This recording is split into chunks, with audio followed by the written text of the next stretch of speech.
I'm like, I need to get it, I haven't gotten it yet. I haven't either, don't say it, yeah, I'm like, I haven't gotten it either. We can see 'em. All right, I just printed. Is anyone else online? Well, hello there. Just did. So I'm gonna where's go everybody? get can Oh, see yeah, you like, now. where are the school board I'm members? getting the agenda, I printed it, Nikki always wants. Can you see me now? We can. We can. Nice. I love how you redid your study. Yeah, isn't that nice? I mean, those are full, and I every love single the folder idea. has, everything has a reason for being on that shelf too. I'm sure. The books are backward, which I I know. think is amazing, because you get all the same color, well, color tones. Yeah, yeah.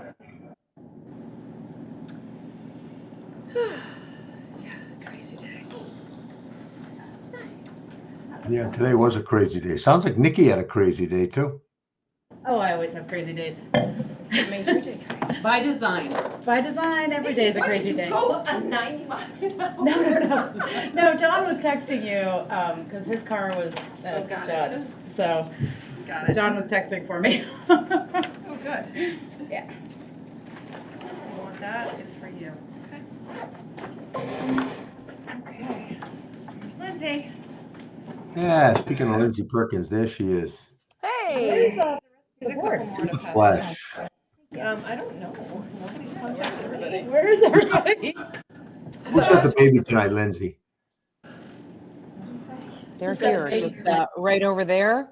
Oh, We're bribing the older one with a little Ryan's World right now. nice, nice. I have That's seen good her stuff. from Preschool. I know, I don't even know what Ryan's Yeah, world is. I'm It's gonna happen now. I don't even know how to describe Ryan's World. It's like I feel like so many YouTube videos are very strange. Like they like play with toys, and he's made like millions and millions of dollars like reviewing toys. So there's like Ryan's World toys in Target. It's wild. Oh, it's not like Wayne's World? Kidding No. myself? It's not like Wayne's World. I need to join the meeting so I can present my screen. I showed up without a pen. Oh. We're in the art room. I assume we do not have a quorum, right? Wait, where's your? No, I'm sure I have another one in my bag. I always have pens, don't you worry. Thank you. Yeah. Let's start in there, it's over.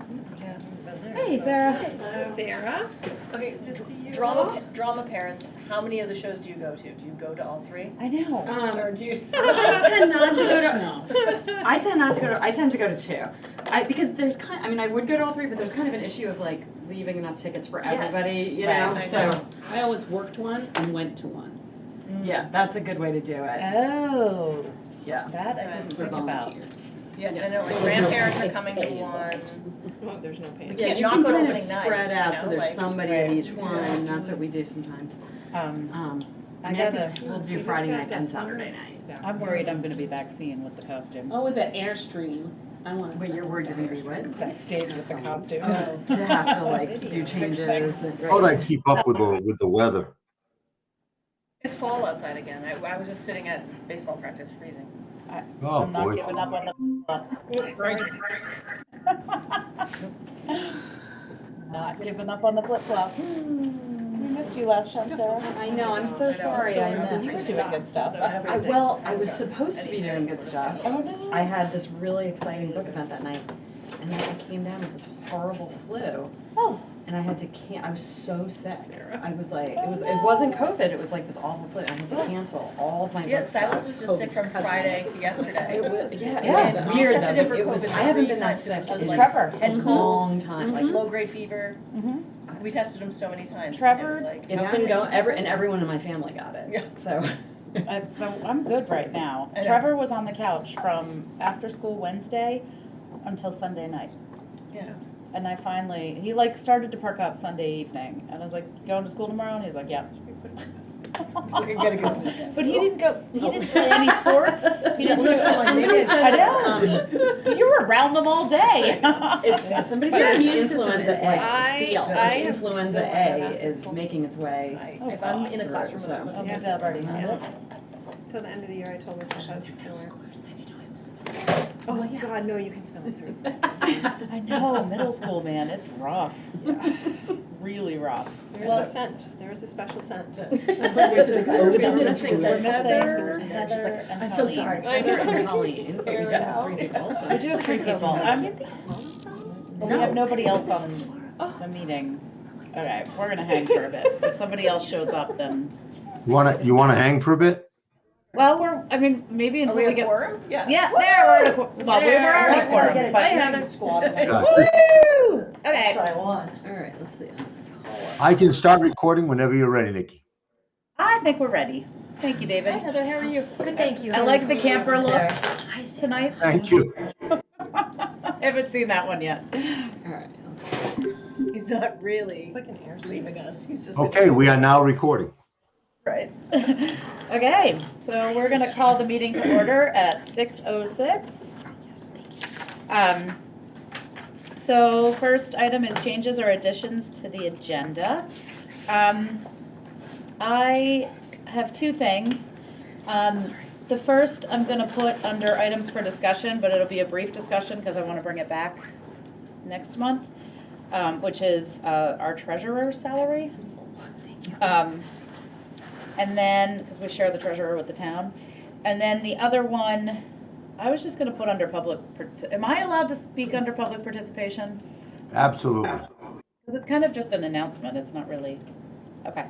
So, and then I wanna talk like a few seconds about the after-school situation. There is a situation. It's a situation. Okay, so, anybody else have anything? Nope, okay. Okay, so we'll move to approval of the minutes. So I'll take a motion for approving April 5th, 2022's minutes. I motion. Okay, Beth. I will second. Okay, Heather. Okay, is there any discussion? I don't hear any. I know, I think. Okay. Fine. All those in favor of approving the minutes of April 5th, 2022, please say aye. Aye. Actually, you have to abstain. Oh, God, right, I wasn't there, I'm so sorry, thank you So, for reminding me. And I say aye, so that's 3 ayes to none and 1 abstention. Okay. Thank you. I read Okay. them, so I felt like I was there. I know. That's okay. I've done that plenty of times. So, public participation. Is there anyone here who would like to participate as public? I tried to. Some public. I didn't see any public. No, there is no public. Okay, nope. It looks like that's about to go to This is my sleep. excuse to move. I get to move. Sorry, the screen is doing its standby thing. Oh. No, but this is my excuse to move because I don't like to I sit thought you were still. gonna stand up and make an announcement. I was expecting a stand-up announcement. She was gonna dance. I'm gonna sit down and make my announcement. I am not gonna dance in public. Okay, so I'm putting the after-school situation under public participation because I got an email about it.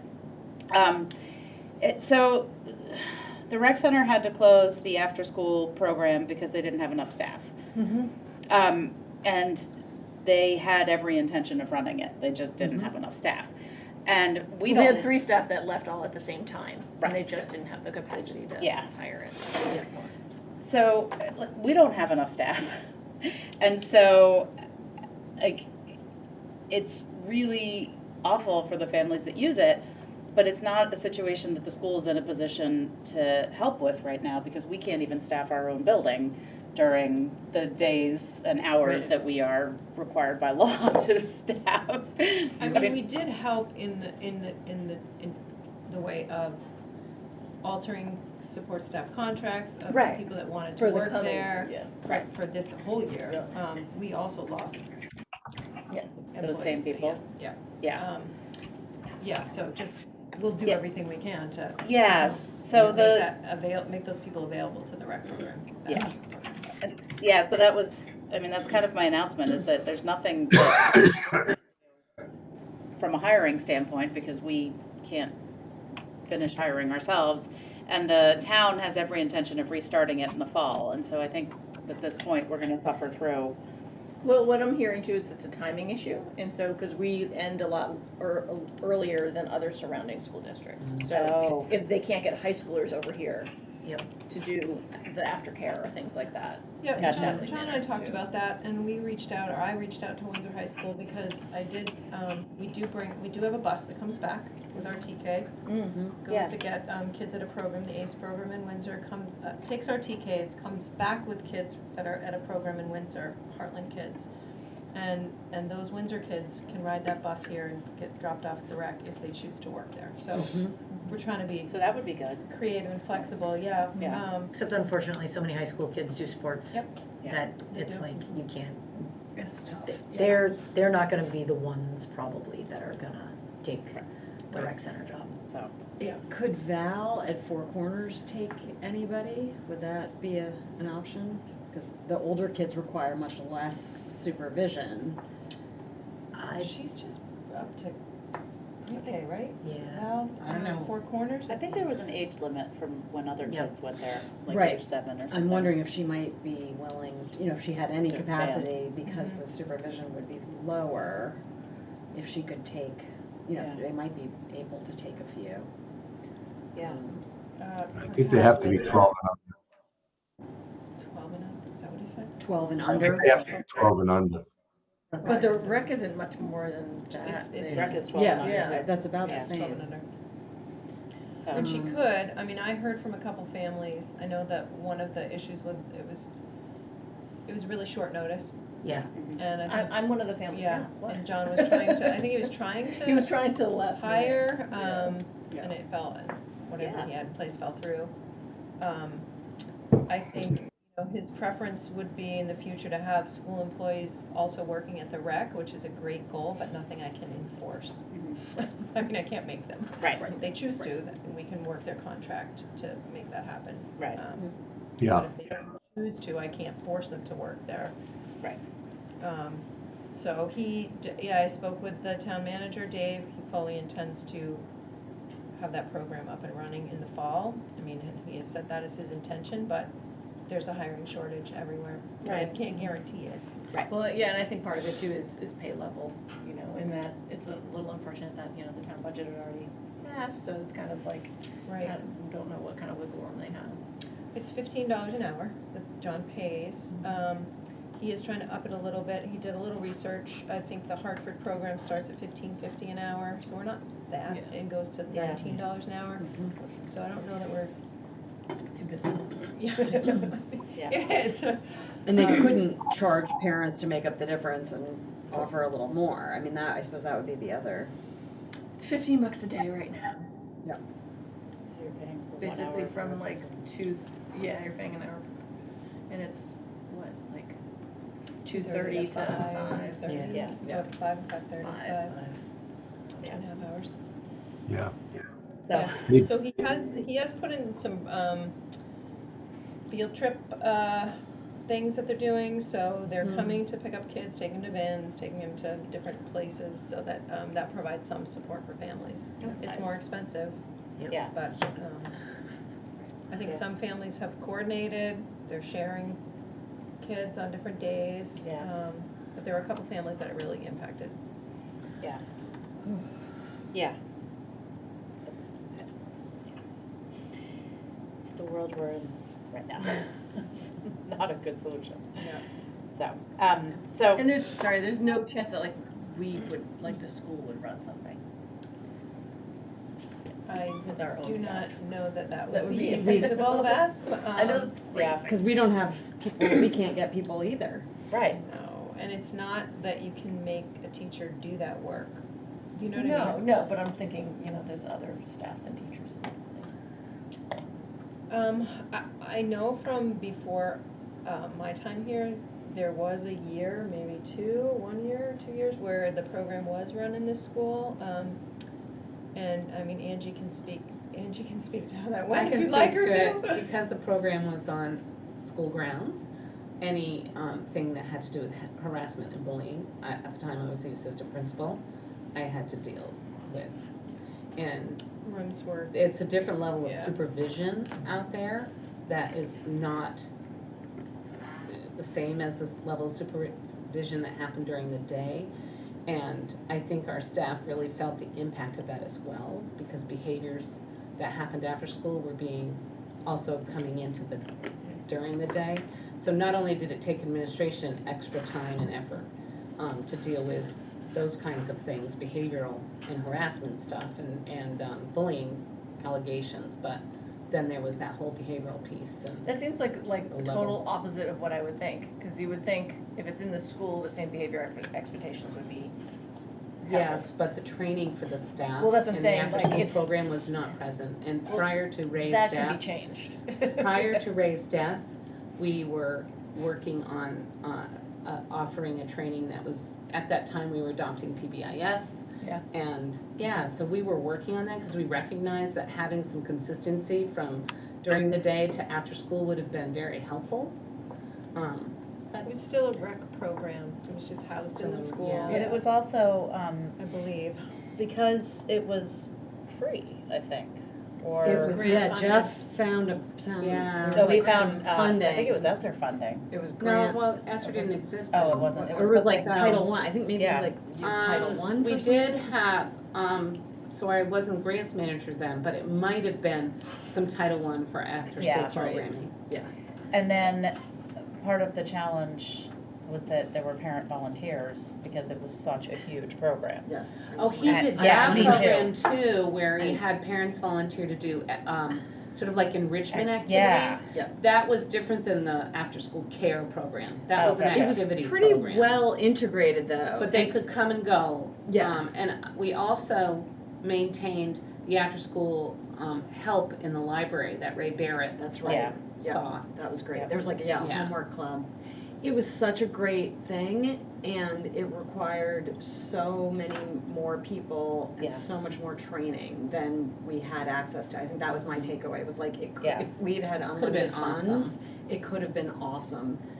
But it was, it would just was, and the It was the chaos. damage to the classrooms was a big Yeah, issue that's too. Teachers were Yes. very upset about their classrooms got completely dismantled during the program, then they'd have to put everything back and, Yeah. but it's, you know, it was a really cool vision and parts of it were amazing and it was the staffing. And a program like that, running on volunteerism, is very challenging for longevity. Yeah. Like, people are willing to do it for a short time, but to get people. Right. The whole school year. Yeah, yeah. Okay, so I just wanted to put that out there so the public knew what the school was doing, and where we kind of stood. I think we have another person joining us. We're still on public participation, if you would like to say anything. Is I it don't know UG? who is it? It I can't says see. in the bottom corner. Oh, that, Is is it it? UG? Yep, Oh, it is it's Eugene. UG. Hi, Eugene. Okay, I'm glad you joined us.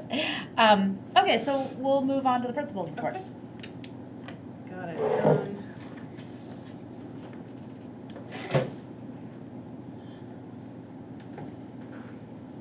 One second. Christine, you panicked me yesterday when you sent it out a day early. I did? You totally did. I know, I was like, wait, is the meeting tonight? What's going on? I'm sorry. It was just I wanna funny. look at the You're definitely data a little organized. early. All right. There it is. Okay, so we'll start with a couple of awesome things that have happened at the school. It was last week, the student council planned Earth Day at the school. They had a presentation, they went into classrooms and talked to all the kids about it, and then they planned a competition, a trash collecting competition. So, Where did they collect trash? all around, they took So walks outside. down Martinsville Road. I Nice. went with first grade up to the rec and the fields, and there was not a lot of trash there, I'm gonna tell you. We were Really? Yeah, there really That's wasn't. surprising, that's awesome. Yeah. And then they measured the trash, and there's the student council with the trash bags from each classroom, and then the class that collected the most got dirt and worms. I don't know if you know what that is. but- Is it putting? Oh, Was right. was it the second grade class? Because Ruby convinced me that it was the second grade It class. was, but I think it was Miss Pogues. Well, anyways, she was pretty proud of her. It was trash second collecting. grade, yeah. They I had think like it was. Christmas wreaths, I had no idea how they, like in the trash bag. Oh, geez. Cause Yeah. people go, whee! Yeah. Wow. Down the road. Yeah, it was great. I mean, it was all student-led, so that was one of the great parts about it. Just want to keep you up to date on our taste test. We had Grateful Gardens come in. Those are sunflower sprouts, Oh, nice. and they were delicious. and Where's the Grateful kids- Gardens? Craig said they're down near Brattleboro. Oh. So they came and the kids were trying the sprouts, which was That great looks to see. amazing. Yeah, it was really good, really good. And the kids were, they were up for tasting it, which is awesome. That's cool. Yeah, she was great. So this week is Staff Appreciation Week. Yesterday, the PTSF provided breakfast for the staff. They coordinated with Boloco, who's coming tomorrow with burritos for the staff, which is great. And they have a little fun thing for the Friday, so staff are feeling appreciated, which is, important. So just to throw it out there, our PTSF has a membership of 2. And, Yeah. well, 3 if you include me, and I did go. The treasurer, Cheryl Bailou's son will be graduating, so I'm anticipating that she'll be moving along, so any interest, the lone standing member is Heather White. She has 3 kids here, so. And Heather White she's fabulous. She is. She is. Yeah. So we'll be looking to grow that, Yeah. that people can, get together again. It's been an issue for a long time. We were meeting virtually, but we've just lost, Yeah. we've lost members. So Tina's not presenting tonight, but I just wanted to, I happened to pop in the library and the kindergarten, they were doing their Force in Motion idea, which was awesome. There's Tina in the middle of it. And they took a little video that I couldn't help but share. Hopefully you'll be able to hear it, because that is, oh, come on. I think when you share, there's a share sound button. I don't know if you might have selected it. I When you didn't. first click share. You can try it. Let's see try if it. it happens. They're just so cute. I can't wait for this. They're out in the woods, testing out there. Oh, yeah. Oh, you never really hear it. I hear something. I hear Yeah, it. there's something coming up. Yeah. It's on your.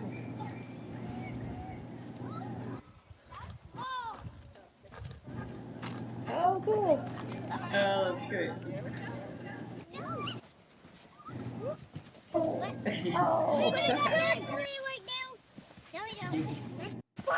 It feels good for something.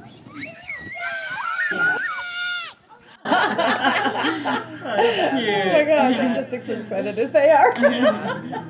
That was really fun. Okay, let me make sure to stop that, okay. All right, I think, yeah, so taking the learning right out into the woods. Yeah. Which is great. Let me turn my awesome. sound back down. Okay. Hiring updates, and I know it's on our items for action, but I will share with you who they are now. We've filled our 7-8 science position. I can't see my notes, so his name is Jeremy Martin.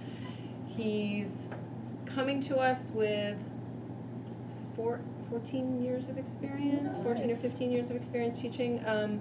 He has a middle level science, maybe middle level math if I remember correctly. So he is going to be phenomenal. He's local. So no, Where's he? He's coming from somewhere else. he lives in Charlestown, so he's Oh, okay. local Mhm. in the Broaders, that's the word. That's not that far though. No, it's No, right it's up not, far. yeah. So he's coming to us, and he's really excited about joining the team, and the people that we're interviewing. So he was were- at Charlestown Middle School? No, he was at Claremont Middle School. Okay. And he's been there for quite a while.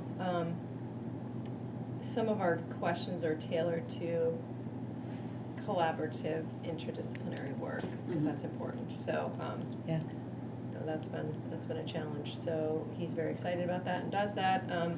He is being joined by Stacy Abbott, who works on his team right now. Oh, So they're no. both going. Who's the So- ELA, who's the Oh, ELA person? Claremont Middle is I gonna know. hate us. Oh, poor sorry, Yeah, And- Stacy has like her K-8, she's got her special ed. Nice. She has her, in New Hampshire, it's a K-8 license and you get your highly qualified status in different content areas. So she's highly qualified in math, science, and she's taken the praxis for ELA and will get her ELA endorsement, so. Has she taught ELA? She has taught, before? not at the middle level, Okay. but she will, She rock has a, it. she She'll has a be phenomenal. passion Yeah. for it? Yeah. Okay, yeah, good. she's gonna, I'm really excited about the team. We did hear that our social studies teacher is moving back to where he came from, which is, yeah, The one that you offered today. no, the No, one that we have have to, currently. Oh, Yeah, so that's we, so sad. yeah, He is loved. he is great, He's yeah, great, the kids just, oh, they love that's him. so sad. But he and his wife got a job that's allows them to move back to Wisconsin, so Yeah. they're headed out, at Oh. the end of the year, yeah. So it's like So it's just Mr. a whole Butts' new team. It's gonna Mr. be- Butts is staying. Mr. Butts is staying, good. Miss Kiefer is staying, so. Miss Kiefer is staying, so Yeah, it's a, and our interventionist Donna Hatch will be here, we'll so. be here, okay. They're, It's you half know, new team. our middle, we've been working on the middle grades for quite some time, as an Yeah. SU as well. Made some decisions about that this, recently, which I think David shared at the SU board meeting. We mapped out a timeline of, what that's gonna look like over the next 3 years. It's not required this year, but I think next year they will go to the Middle Grades Institute. But several of these people that we've hired and Mr. Butts, are planning to attend this summer, which is great. Oh, that's awesome. Yeah, it really is, And together. together, yeah. That's the power of it. Yeah. So you're excited about the person that you offered a position to today too? Yeah. Okay. Just waiting For Yeah. social studies. Yeah. And they're local, so they don't have to. Yes. try to- Yeah, I know. So, Nikki had put, I think teacher staff retention on the items for Heather discussion. suggested that one, yeah. Yeah. But I did link, I attended a webinar this week on the workforce, and the state has partnered with a company, I'm not gonna remember their name, to really look at data around teacher retention and hiring. And it was an okay webinar. They really were looking at a model that improved their teacher mentoring to keep new teachers in the district, which is a great future plan. It doesn't help me right now. Right. Hire people. And I feel very fortunate that we've had applicants to the positions, and we haven't had many, but we've had some, And so, it sounds like the ones that you've had, you're excited. Yeah. Like every hire you've had Yeah. this year, you're excited. so we're lucky, because there were It's people hard on the work. call, yeah. It's It's hard hard work. work, It's you're a- doing it's a really lot of- hard work. I'm doing a lot of hard work. Yeah. Yeah, you gotta sell it too. Yeah, you gotta sell it. But there were people on the webinar that they're down like 15 special educators, they're just really, people are Windsor's down struggling, yeah, 3 or 4 positions, and that's not their interventionist. right. So it's classroom teachers, and then they need, I have 2 title interventionists there, so. Ugh. If you know anybody who wants Yeah, our teaching Yeah. position, Yeah. So I Oh, did no. attach, the VSA and VSBA, I, put out a document about workforce. We don't have to look at it now, but it's for you to look at, ideas. They're creating pipelines, support staff, making it easy for them to get the coursework necessary to become licensed teachers. Oh, that's cool. Yeah, so, they have some ideas, but it's a problem across the state, Mhm. so, Heather, if you have great ideas to share, I Some can when we ideas. get there. All right, I just wanna talk briefly about Floral Hall, just so you're in the know. Jim's been working on seeing if we can move CrossFit out there. So Visbit has come, and, they haven't said no. That's how Jim puts it, they haven't said no. Still in the cards. He is waiting for fire safety to come. The state has to come and say that we can use it. We're not going for full occupancy because CrossFit it's not in there, it wouldn't be in there all the time. Right. That's gonna happen this Thursday, but if they say yes, we will have to do some upgrading. So that front deck there, where you enter, will have to be rebuilt.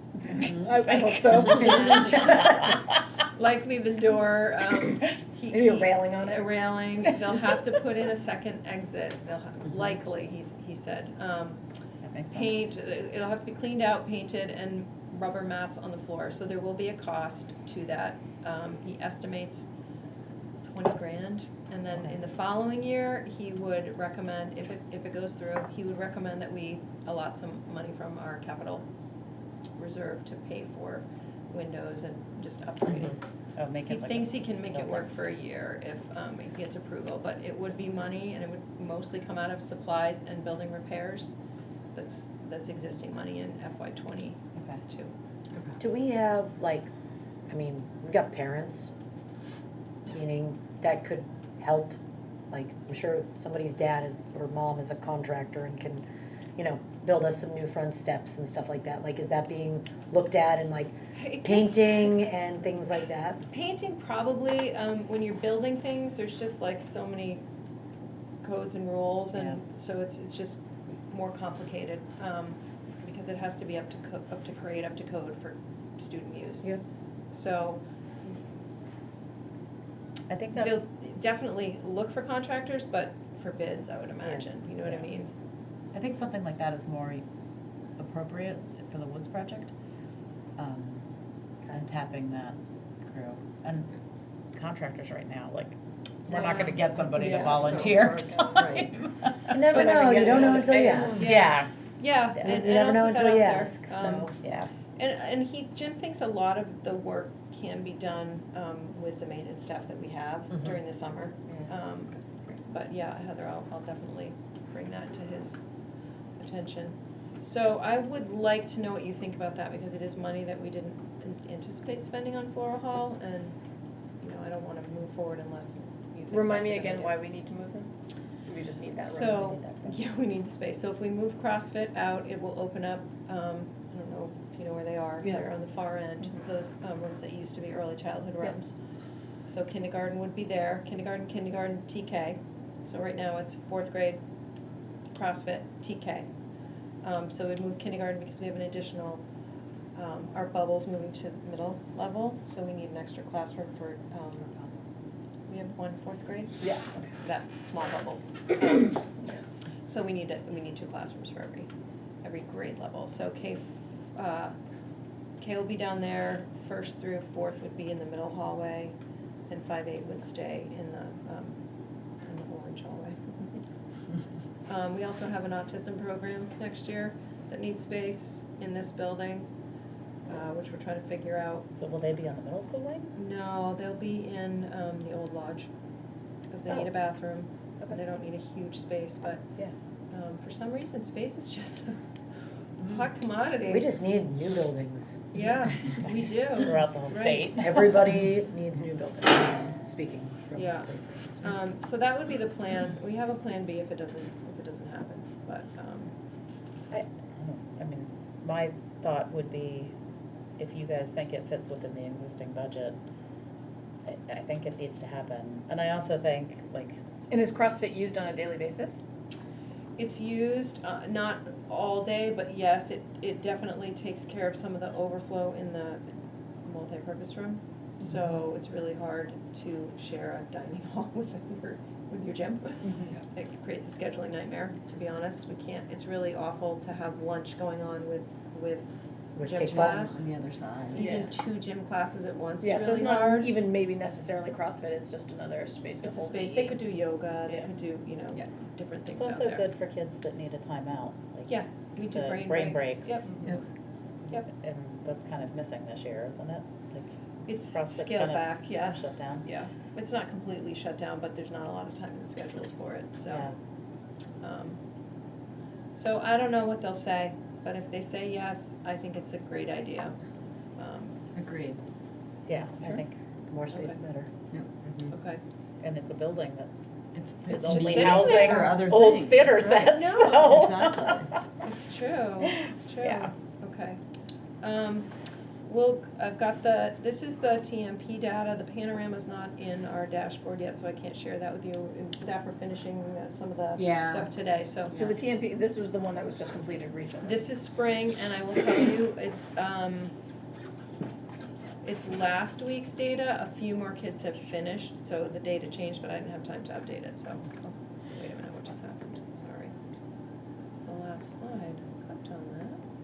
There we go. Okay, and I will say, it is wonderful having Brittany enter this into Performance Matters. Makes it really easy to get the data and putting it in our dashboard, which has been a time saver for me. I take it and use it, format it in a different way, but it's there for me to grab. So this is let me see if I can slideshow this, make it bigger for you.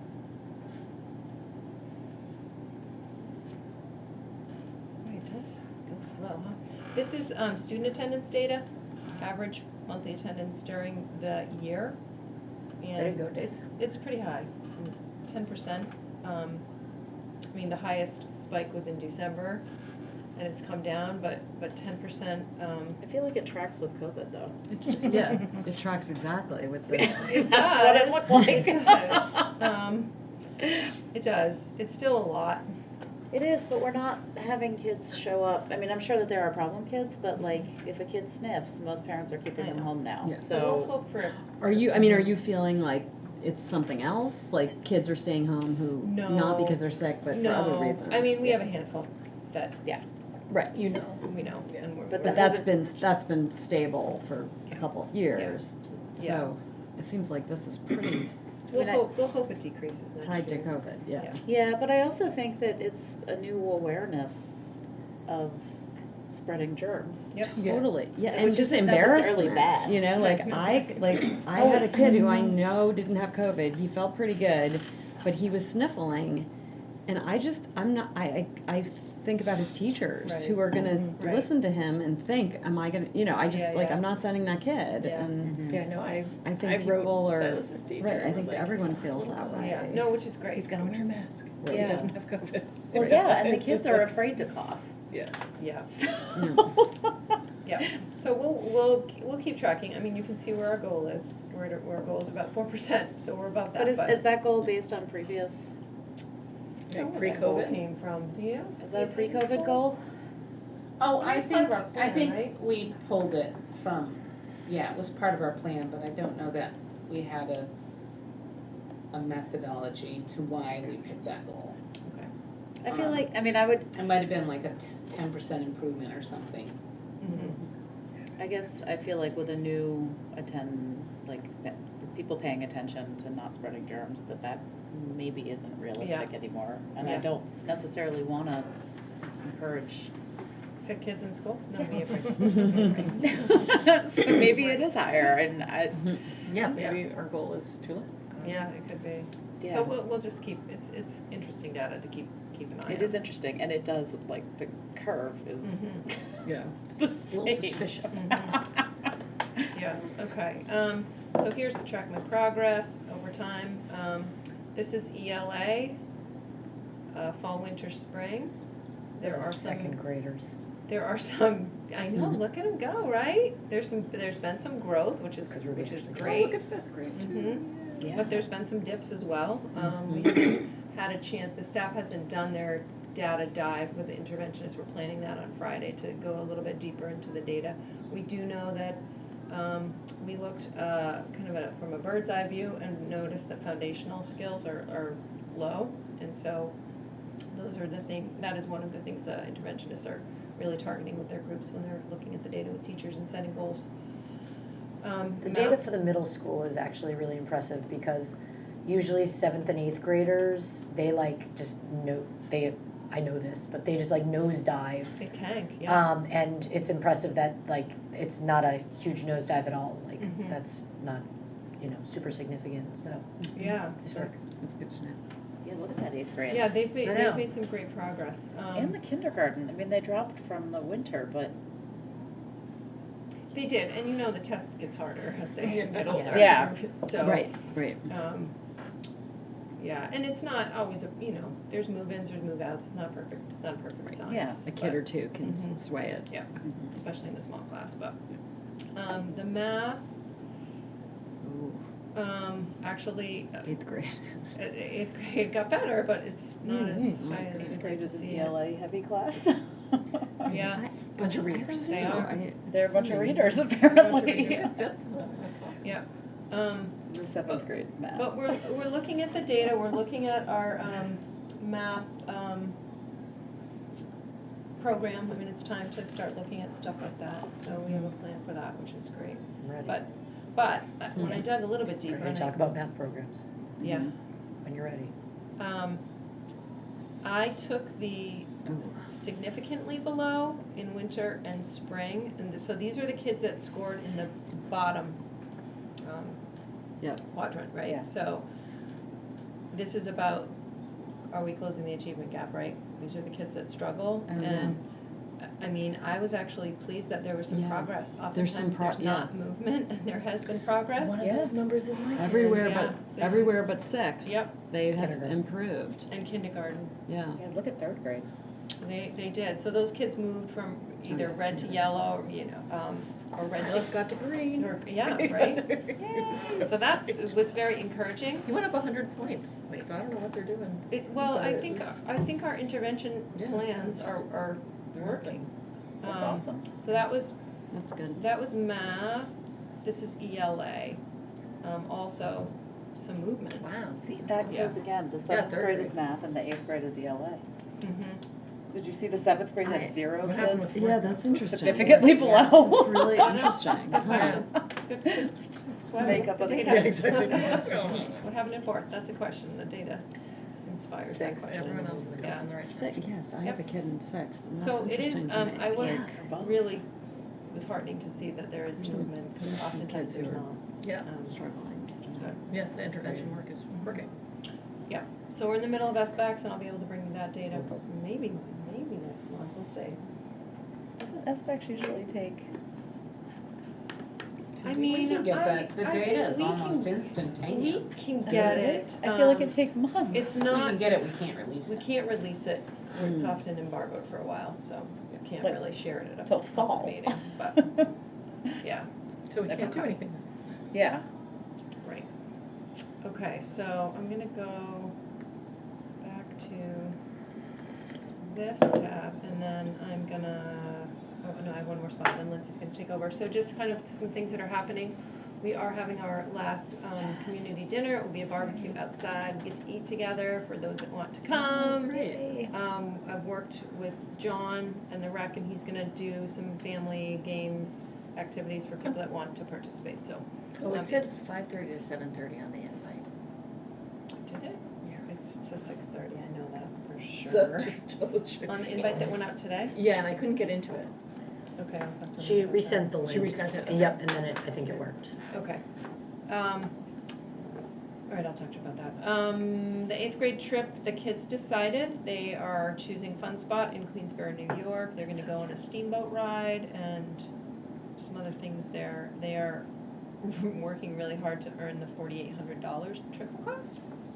So, we have to put some down payments down in a week and a half, so they've started to raise some money. They're doing, school clothing sales. We actually sent out, just a blurb to the community, and people have sent checks in, which has been That's wonderful. wonderful, yeah. And then, Can you ask for donations at the community barbecue? good, yeah, we could. Maybe you could ask Have the a little 8th graders dinner to set do something Yeah, at the to earn it. community They barbecue. could, they to- could, Mhm. sell. What waiters could they or make and They, sell? could they do, yeah, maybe they could do desserts or, Yeah. Take Um, I mean, bake sale, Yeah. could be a bake They sale. could do a bake sale. Yeah, instead That's of a dessert, great instead idea. of Craig doing dessert. Yeah, do it. they often do, like, the trip is normally tied to community service, Right. but they just haven't been able to fundraise Yeah. for 2 years, so they're If in we- a predicament. If they do a bake sale, can they bake in the school so it's not the parents? Yeah. Like if the 8th it's graders not that all are the trading to moms raise having to money, do like, if we could put it on the 8th graders. something not else the that they might parents. wanna consider is like, because it's like spring cleanup time, if they want Mm-hmm. community service things, like, I know that a bunch of our high school kids will do for Yeah. Like, go rake somebody's lawn and accept donations. That's a great idea. So, Okay, it's always that's a helpful. great idea. Someone needs to stack wood. I pick up wonder sticks. about Burn Foundation too. She wrote to the Burn Foundation. You did? No, No. Alyssa did. Oh, oh, she Alyssa. did, great, okay. She wrote to the Burn Foundation. I think Lindsay, you, Mascoma. Mascoma Bank, Mascoma, so we're great. waiting to hear. Yeah. Yeah. Great. Excellent. Okay. So we've got K and TK registration coming up in a couple weeks. We have Look at that 36 number. as of 30, yesterday. that's great. Can we do 3 classrooms? Three. We don't have a spot to put. Well, Come we'll have to on. hire another teacher. Come on, man. But 35, But if that's you good, think, that's so that perfect. includes TK, so Yeah. some of those will be in TK, some will be in the autism program. So it won't be, I know, right? It's great, but nice. Russell's about to get like inundated with kindergartners. Yeah, Mhm. Ooh, Russell. I know, that's the biggest number we've had in a long time. That's Since I've been here. fantastic. It's I'm fantastic. so happy about that. Yeah. So update on Summer Academy, I shared last month, 78 students qualified with winter TMP. We did look again at spring TMP and made some additional recommendations and sent letters to those families. Katie anticipates 30 to 40. She has 30 confirmed, but she's still waiting for people to send in their permission slips, which is great. They will be bused from here and bused back here, bused to the rec if need be. Is there anything like for those 38 kids who did qualify, like, are we doing anything for those 38 kids? Who Well, aren't they- going, you mean? Yeah, who've opted out of Summer Academy, like, when they come back in the fall, is there something that can be done with the kids who don't, just to keep them moving, because clearly they need the help the most. I mean, we'll reassess them and put them on student support plans Okay. if they need them. Yep. Absolutely. And Heather, I think a good number of those kiddos are being serviced in some way, whether it be title or IEP services. So some of them are already on, a lot of Okay. them are already on plans. Thank you. Yeah, we'll definitely keep an eye on them. We've started the FY23 schedule to align with the strategic plan goals, middle school model. The decision was made that 6-8 is middle grades, and in the first year that means 6th grade will integrate with 7 and 8 for recess and lunch times and advisory, but it's gonna be a slow roll because we know that 6th grade is, some 6th graders are not really ready to be in with 7th and 8th graders at the beginning of the year, but the goal is to integrate them. How is it, how are we doing, because how are we dealing with the staffing situation of that? So there will be 2 6th grade core teachers, as there are now. And I know the 5th grade teachers were one was gonna be, or they were gonna be An taking turns interventionist. interventionist, is Yeah, that still? so they can do it in one of 2 ways, and we haven't made that decision yet. They can act as the 5th grade interventionist, so one's teaching, one's interventioning at the same time, right? Yeah. Which makes sense in terms of they'll be seeing the instruction, seeing what's happening, and being able to support that. And then we will have our other pod level interventionist be primarily in 6 or 6 and another area of need. Or they can work it out so that it's a share between 5 and 6. They can still do it, it doesn't align perfectly, but. Yeah, there's just a bonus of the sense of like the 5th grade teachers currently Yeah. know these kids, like, and can move, I think that's a real Yeah, benefit. yeah. So we have to meet and talk about that. Yeah. So that's in the works right now. Just so you know, I'm sure you've heard about the PVC testing. It's gonna be happening around the state. Our tentative date is July 1st through September 30th of 23. There may be some costs associated with I actually haven't. that. Well, it's happening. They're testing every single school. Yeah. You heard what happened in Burlington, right? No, actually, I have no, I don't know So where I've been. So their kids are going to high school In the mall? in At the mall. the Macy's. Oh, yeah, Because okay, they had that's to a move while out for ago, high school. yes. Because they had PCBs. They found PCBs at the So site. now they're testing all Every schools school. and providing Every- no funding for remediation. And Right, yeah. they're terrified about what they're gonna find. I mean, I think everyone's terrified about Yeah. what they're gonna Well, find. that TJ Maxx is still empty. They, Yeah, so that's coming, just to put it in our sights, because it may cost some money. We don't know what we're gonna find out.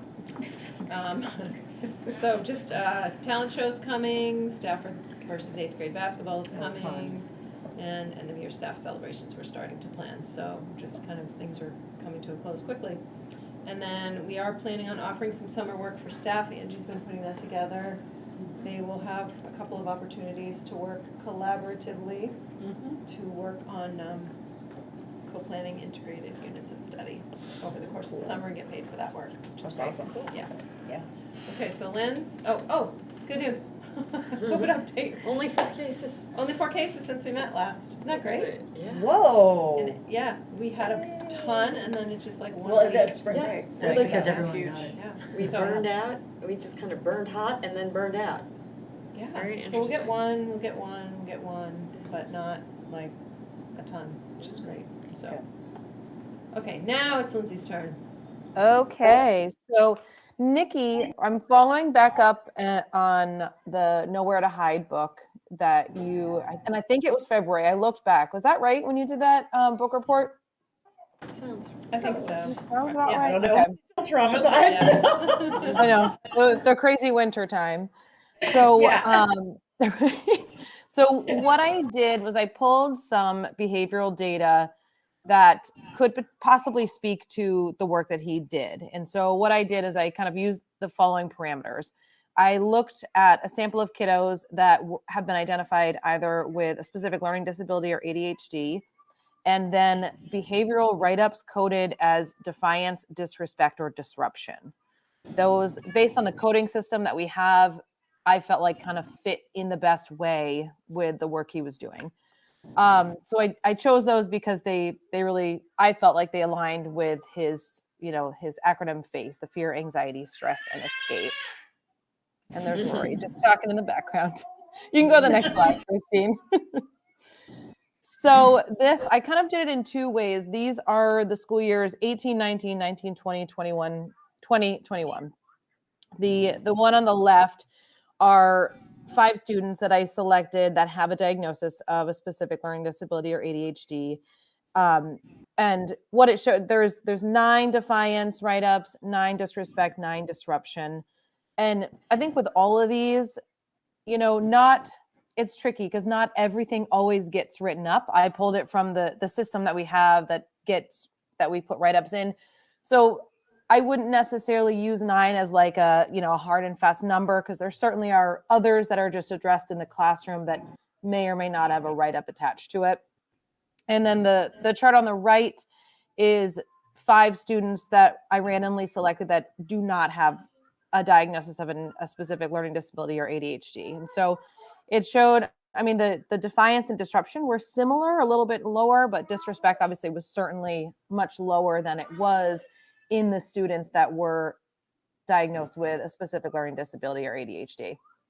And the next slide, Christine, is this year alone. And this, I had a tricky time. So this one, I only chose 4 students. So for this year only, for students diagnosed with a specific learning disability or ADHD, I'm trying to look closely on I think it's 20 for defiance, 27 disrespect, and 9 disruption.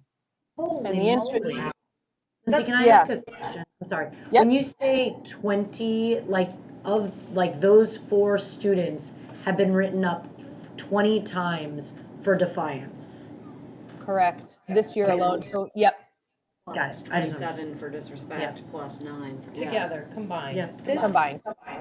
Holy moly. Yeah. Yep. And then And- one. Yep. And which is interesting, which to me, as I was looking at that data, Nikki, it really spoke to me, in relating to that book. That's how it feels with Yeah. a child with ADHD and a learning disability. Like, Yep. that is how it feels as a parent. And that's how it feels as the parent of the non.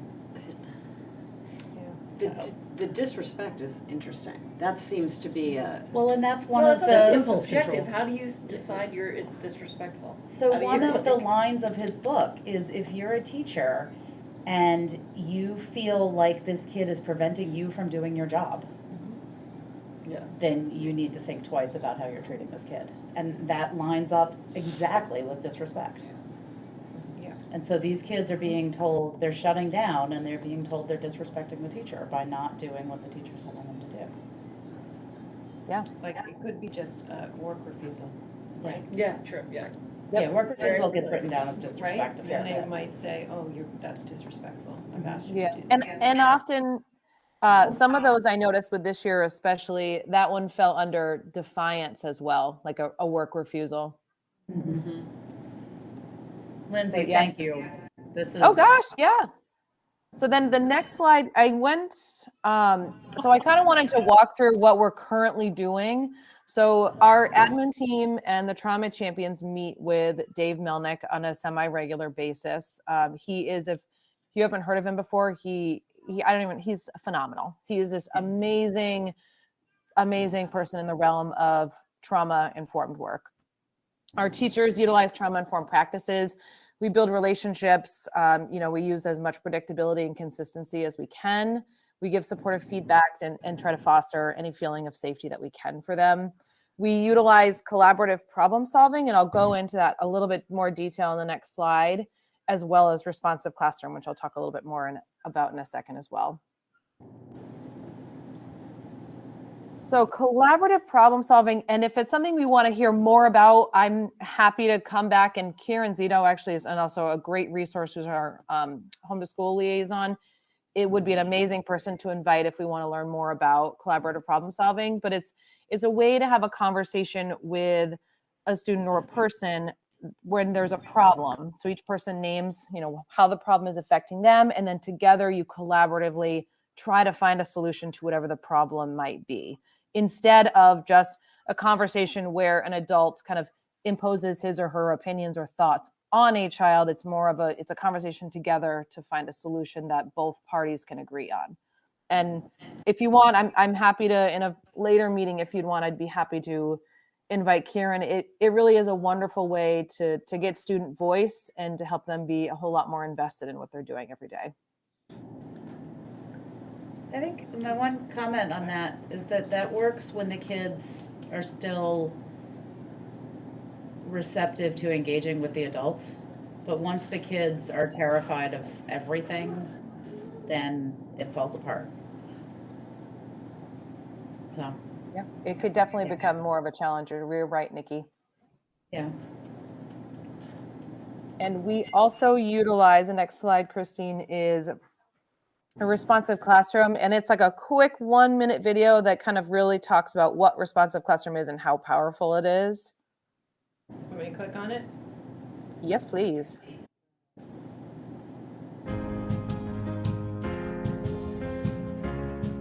Every child deserves a warm, safe, and joyful learning environment. A place that supports them to take risks, to learn, and reach their full potential. That's the core principle of Responsive Classroom, which is now used in classrooms and schools across the country. Responsive Classroom is not a separate curriculum. Instead, it's an approach to teaching. It offers educators practices that they can use throughout the day to expand children's learning and create positive communities, both in the classroom and throughout the school. Responsive classroom techniques don't end at the classroom door. They can be used to build a positive school culture as well.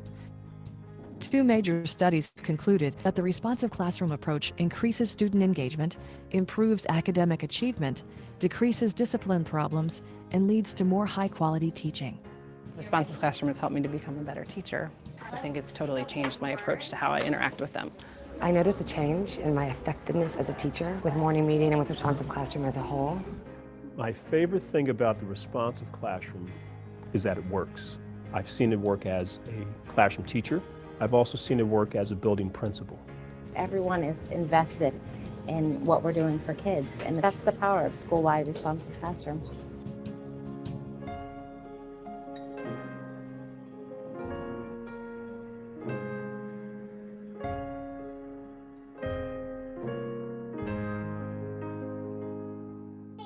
And Nick, Christine, you can go to the next slide.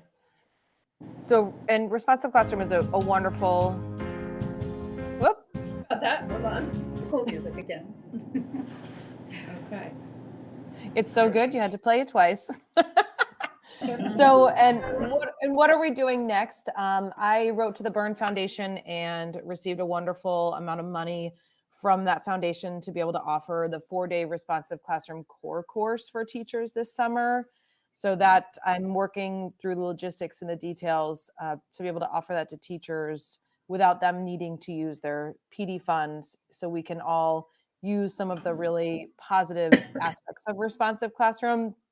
We're working on an SU-wide differentiated PD model in which all teachers, whether you're new to the district, new to the SU, or you've been there for a while and you haven't had the training, will get training in CPS as well as trauma-informed practices. And we'll continue to look at data to be analyzed and look for patterns to provide proactive interventions around. And what I had forgotten to add to this slide that I had just thought of, Brittany and I had started to look at the systems in which we input behavioral referrals in, and we're moving to an SU-wide behavioral referrals that will get put into Power School, which will be really helpful. It'll be an easy way for us to see it on our end, but then it'll be a way that across the SU that we can all have the same platform that we're looking at the data with. What kind of support around this for like learning coaches and classroom aides and all that kind of stuff? Because, you know, I don't know, my experience is just that that's not, the teacher's not the one that's there. Right. That they and often it's not the person they're dealing with. Right. They're welcome to join. I think one positive going forward into next year, the support staff contract mirrors the teacher's contract. So there are the same number of professional development days, which has not been the case. Yeah. And so when we've offered trainings in the past, it's my day off. we always said you can come, Yeah. Right. but so that will actually help. get paid for That it. will help. Yeah. Because you're right, they're often the staff members who are dealing with kids that are struggling in the moment. So the teacher continue to teach. So. But we also I presented the Nowhere to Hide book report that I presented to you guys on Friday to all the paras. Oh, that's great. In the SU. In the SU. That's fantastic. Yeah, and I adapted it specifically for the paras, and the feedback that I got was really good. Good. I got some feedback too. That said it was phenomenal. Yeah, Good. did a really good job. Good. Yeah. So I think, I mean, just knowledge is power. Like if you know that now they can't look at things the same way that they did last week. Right. So. Did you happen to record that?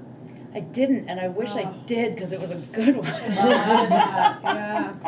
Because then we could show it, you know. Yeah. I guess you have to do it again, Nikki. I know.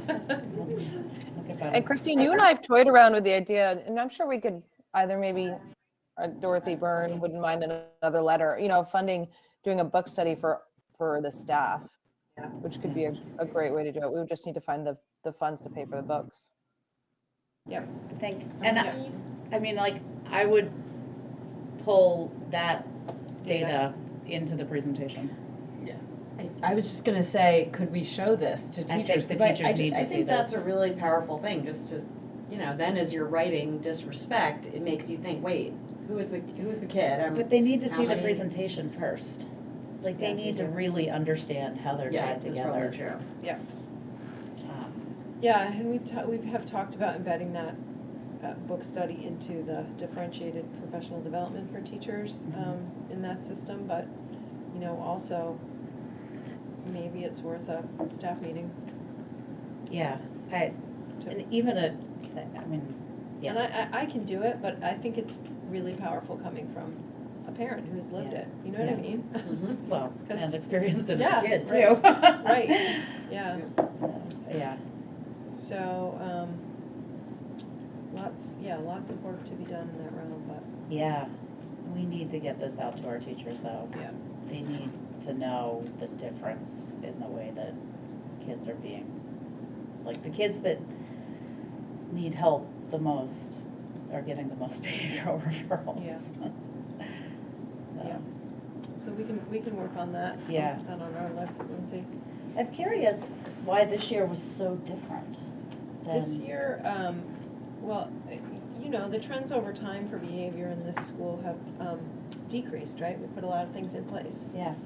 And then this year, everything just spiked. Kids coming back from not being in school, in person, that had something to do with it. I think the stress of the teachers certainly gets passed down, not intentionally, but. But it's also their fuses probably are, Right. Everyone's Yeah. fuses are a little Everybody's really shorter, stressed. so. Yeah. I will say, you pulled it from the whole year, Lindsay. I mean, at the beginning of the year was much worse. It's gotten better. We've put some things in place for kids that really needed additional supports, but, the behavior, I think we brought you behavior data at the Oh, yeah, it was mid-year, and awful. it had It was spiked awful. considerably. Yeah. Across the state. Yeah. Across, Heather can attest. I can attest, it's Yeah. the worst I've ever seen it. Yeah. Yeah. Yeah. I know we talked about the pods and the lack of transitions last year being kind of protective. Yeah. And I'm wondering, the kids are the kids eating in the multipurpose room again? They're No, not. they're not. They're So not. It's not that. They're eating in the classrooms. Many staff want to continue that family lunch. They want a little bit of a hybrid, Yeah. which helps with the NPR scheduling Yeah. issue. But they are transitioning to specials. Yeah, right. They are. And again, the data could be looked at, I suppose, to say where's the inflection point? Like where are these incidents happening? Yeah. Is it during transitions? Is it? But I also A vast think that- majority are. Oh, sorry. Go ahead. Well, I think, never mind, you go. A vast majority of them are from the classroom, which then makes it a little tricky. When a teacher puts in a location, most of the time they're in a class, and so a large portion of them come from the classroom instead of a transition period. I think because we had such small class sizes last year, this year the academic feels like a massive ramp up. With the extra students, and because we're trying to recover, and I think we're pushing. I think the teachers feel the pressure of that, They do. and the kids I think are feeling it too. Yeah. Especially the ones that are struggling. I would agree. And, the absences do play into it. When you're out for 2 weeks, you miss 2 weeks of Yeah. instruction, It's you're tough. behind, and it's just a lot of factors that go into it. Yeah. So I will say, it feels, and I think the data would show our behaviors have improved over the last, I think it took, usually it's the first 6 weeks of school. Yeah. Getting those routines in place and those structures, and then things settle. We didn't settle until after the new year, like January. It was pretty rough in terms of the challenges we were facing. Yeah. But it's definitely gotten better. Right, Lindsay- time to be done. Yeah, in pulling the data, you picked 4 and 4. I'm just curious about that choice, and I guess I'm thinking, because statistically, I get to move again. Run, Nikki, run. I'm having problems sitting still. Statistically, that's not significant. very, it's not significant, but I'd love to see more pulled so that we could have a slightly more statistically significant number, but I also recognize that it's really challenging to do that. So I'm happy to pull more. Yeah, I'm trying to remember why I pulled. It was tricky to find some that were diagnosed either with a specific learning disability or ADHD that also were, I tried to be strategic on the kiddos that I chose. Yeah, that's what I figured. And so I can definitely pull more, and I'm happy to show you one that has a whole, like making the number of kiddos larger. I would imagine that we might see similar data, but I'm happy to do that if you'd like.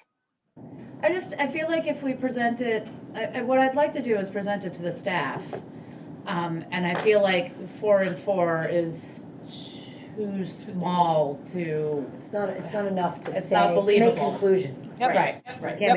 make It looked startling to us, but yeah, I suppose that's true.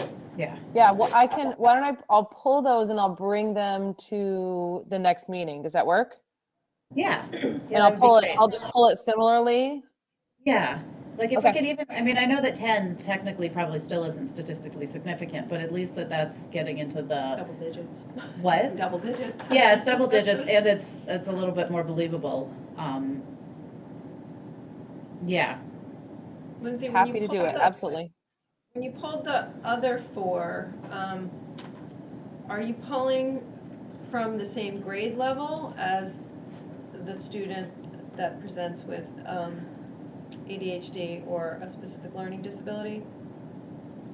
There, I would say, is a similar grade band. Maybe not exactly the same grade level, but within the same couple grades of each other. You tried to look school-wide with those 4 kids on each side. Yeah. Yes. Yeah, I think that is really powerful information that I think everybody needs to see. Yep, I'm happy to do it. I'll bring it for the next meeting. Okay. And then we'll figure out a plan for staffing. Yeah. To see it. Yeah, and I'm happy to do a presentation prior if you want. Yeah. But we'll figure it out. Okay. I mean, that was so startling. I'm like ready to do a presentation tomorrow. I if you know, said you needed I me to. know. So, Yeah. yeah. But hopefully, I mean, maybe now that the para educators. It's something, what I've seen is, it's also about shifting belief systems, right? It is. And you can start to do that with training and support and conversation, but when people get stressed, they revert Yes. back to what they know. Yeah. Yeah, I was gonna say, I would need, I just know. You need to It's continually like, well, and you revisit almost it. need I wanna say meditation cards of less why is this child Yeah. triggering me right now? Yeah. Why is Yeah. this, and it's you need to have those in your head Mhm. to ask yourself those questions when those things happen, and that takes a lot of time, just to change that behavior. And you avoid the power struggle, right? Of course. The student is not doing the work in that moment. It's hard as a teacher because you do feel that responsibility. Sure. It's my job to help these kids be successful. So teachers, they put a lot of pressure on themselves, which is a good thing, right? I mean, their intentions are very good, but it's okay to walk away and say, "See, you're having a hard time right now. I'll come back in a few minutes and see, we can talk about it." Yeah. So it's just learning different strategies to work within the moment, but it's not easy. And when you feel disrespected, I mean, that's the thing, not to get your own walk away thing. Right. I need space from you right now because I'm not. Your behavior's upsetting me. Don't take it personally. Yeah. That's it, Don't take it personally. That's Is the the hard trick. part. But it's also okay to not say that. I mean, personal. I say that to my own kids. I'm I need to walk away from you because your I'm behavior's. frustrated right now. I'm really frustrated at you Yeah. in this situation, and that's Heather, have you read that book, Yeah, Nowhere to Hide? I've seen it. I've not read it cover to cover, but I've seen it. It's phenomenal from the standpoint of. It goes right along with the Dave Melnick. Yeah, it work. does. It really does. Yeah. So it's. I'm it's- guessing that there's collaboration there. I mean, they're both in the Must Northeast. be, yeah. I do think that a really powerful part of it too is the voice, the actual voice of an adult Yeah. who went through this and kids, if it would be possible, to, to kind of give paraeducators and teachers a glimpse inside the kid's head. So when I'm doing this, what I'm thinking is, I can't do the work. So- I'm stupid. I don't belong here. And that's really powerful to kind And of make that- that connection.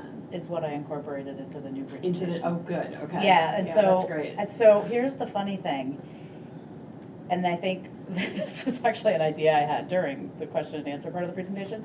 We need to buy all the Calvin and Hobbes books we can and put them in this building, because there is no question that Bill Watterson was one of these kids.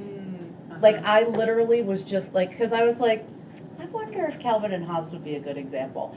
And I started, and I was like, I want that one, I want that one, I want that one. Then I was like, I can only put 3 in here.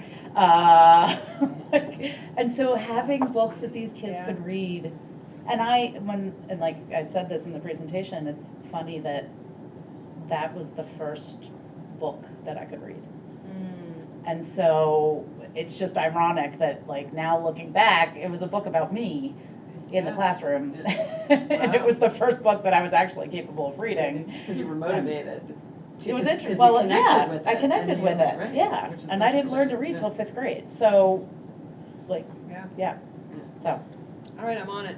I love Calvin and Hobbes. I know. Oh, wait till you look at some of them. I will go back and look. There is one that is saving face. Like I literally put it in the presentation. It's every step of saving face. I just got rid of like one of the speech bubbles. Yeah. Because I was like, okay. Like he even flips over the desk and runs out of the room screaming. So yeah. So thank you, Lindsay. That was really, really helpful. Not a problem, and I'll bring that that other data back for the next meeting. Okay. Okay, and I'll stop sharing. All right. Okay. So are we on superintendent? We're on superintendent's Wake up, report. David, are you So live? an hour and 15 minutes in, and we made it. That was good. Well, the good news is Christine covers everything, so there's not much left. But let me just share my screen. Sorry, David. We still haven't gotten to the items for discussion. Oh, good. No, I know. We'll get there. Let me share here.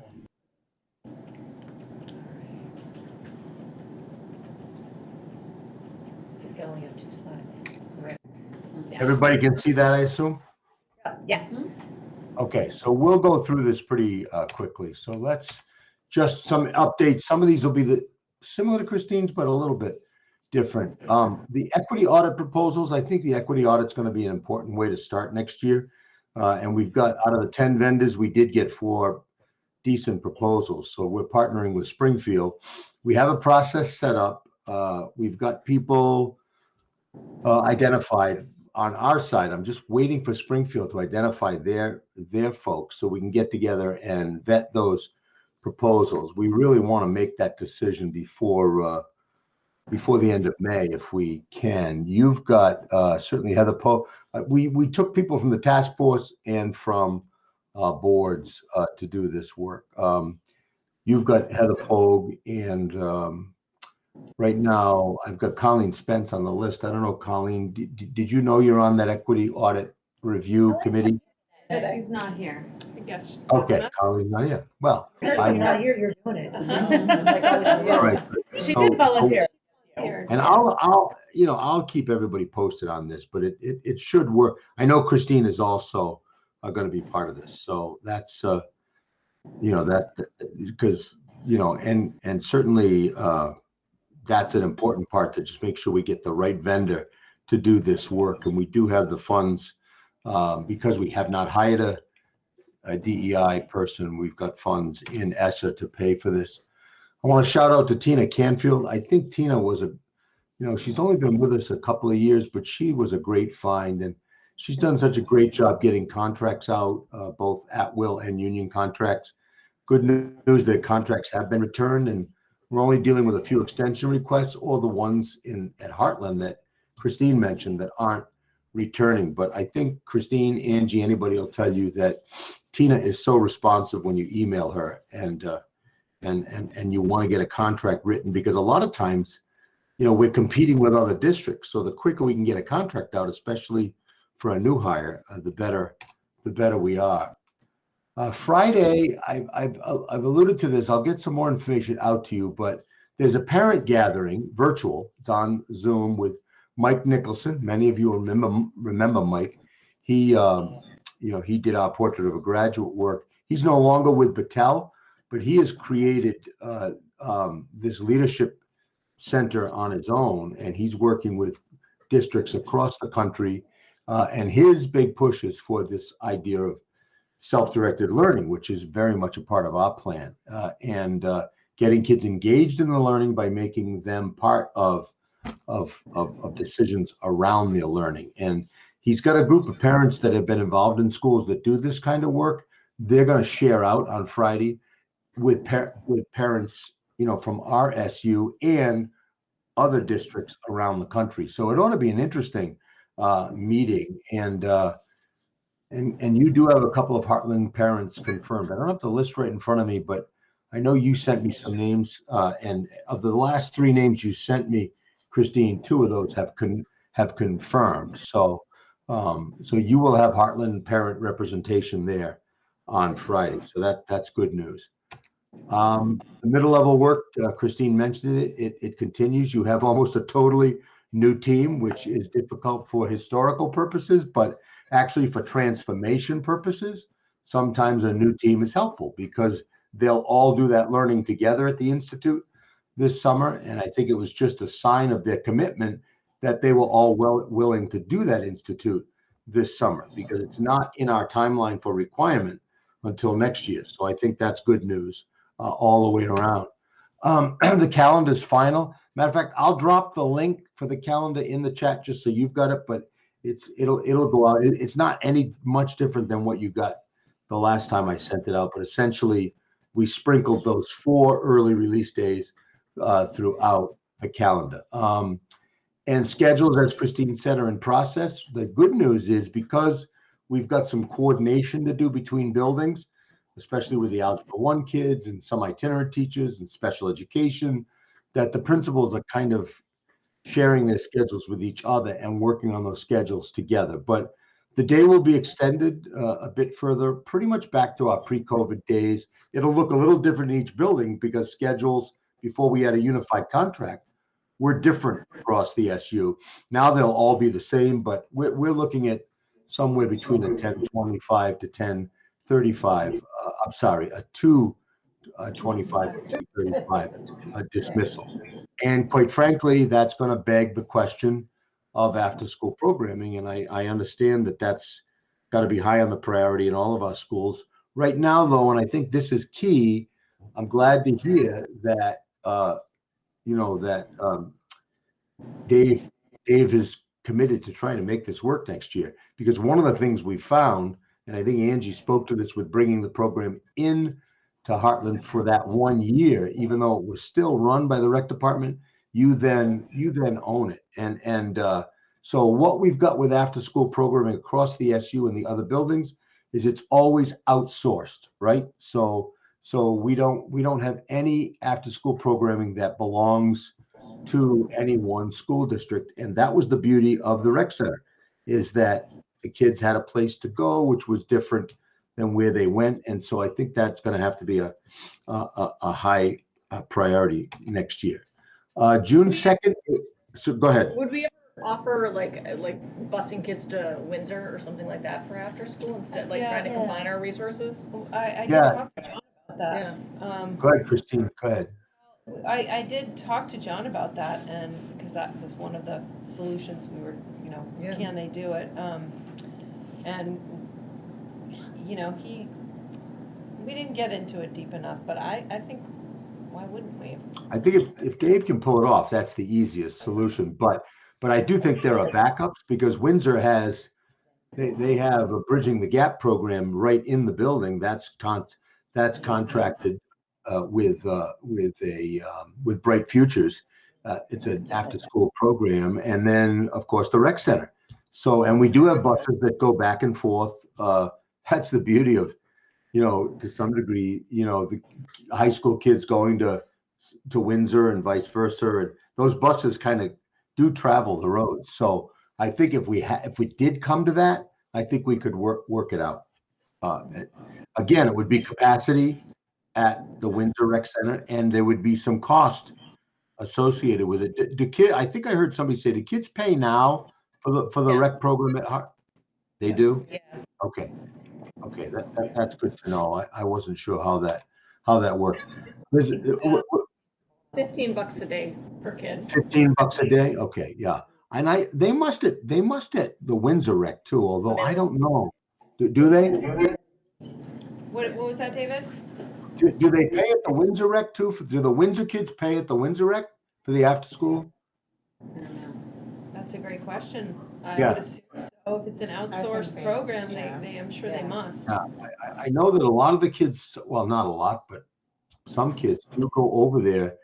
I think the younger kids tend to stay with Bridging the Gap, and the older kids, say grades 5 and 6 and up, tend to go to the rec center and just, shoot around. There's some activities, but it would probably be good to get James and Dave together and just see if there's a way to do some partnering next year. So, I don't. Go ahead. Parents were burned, so it's like, I think they're really looking for reliability.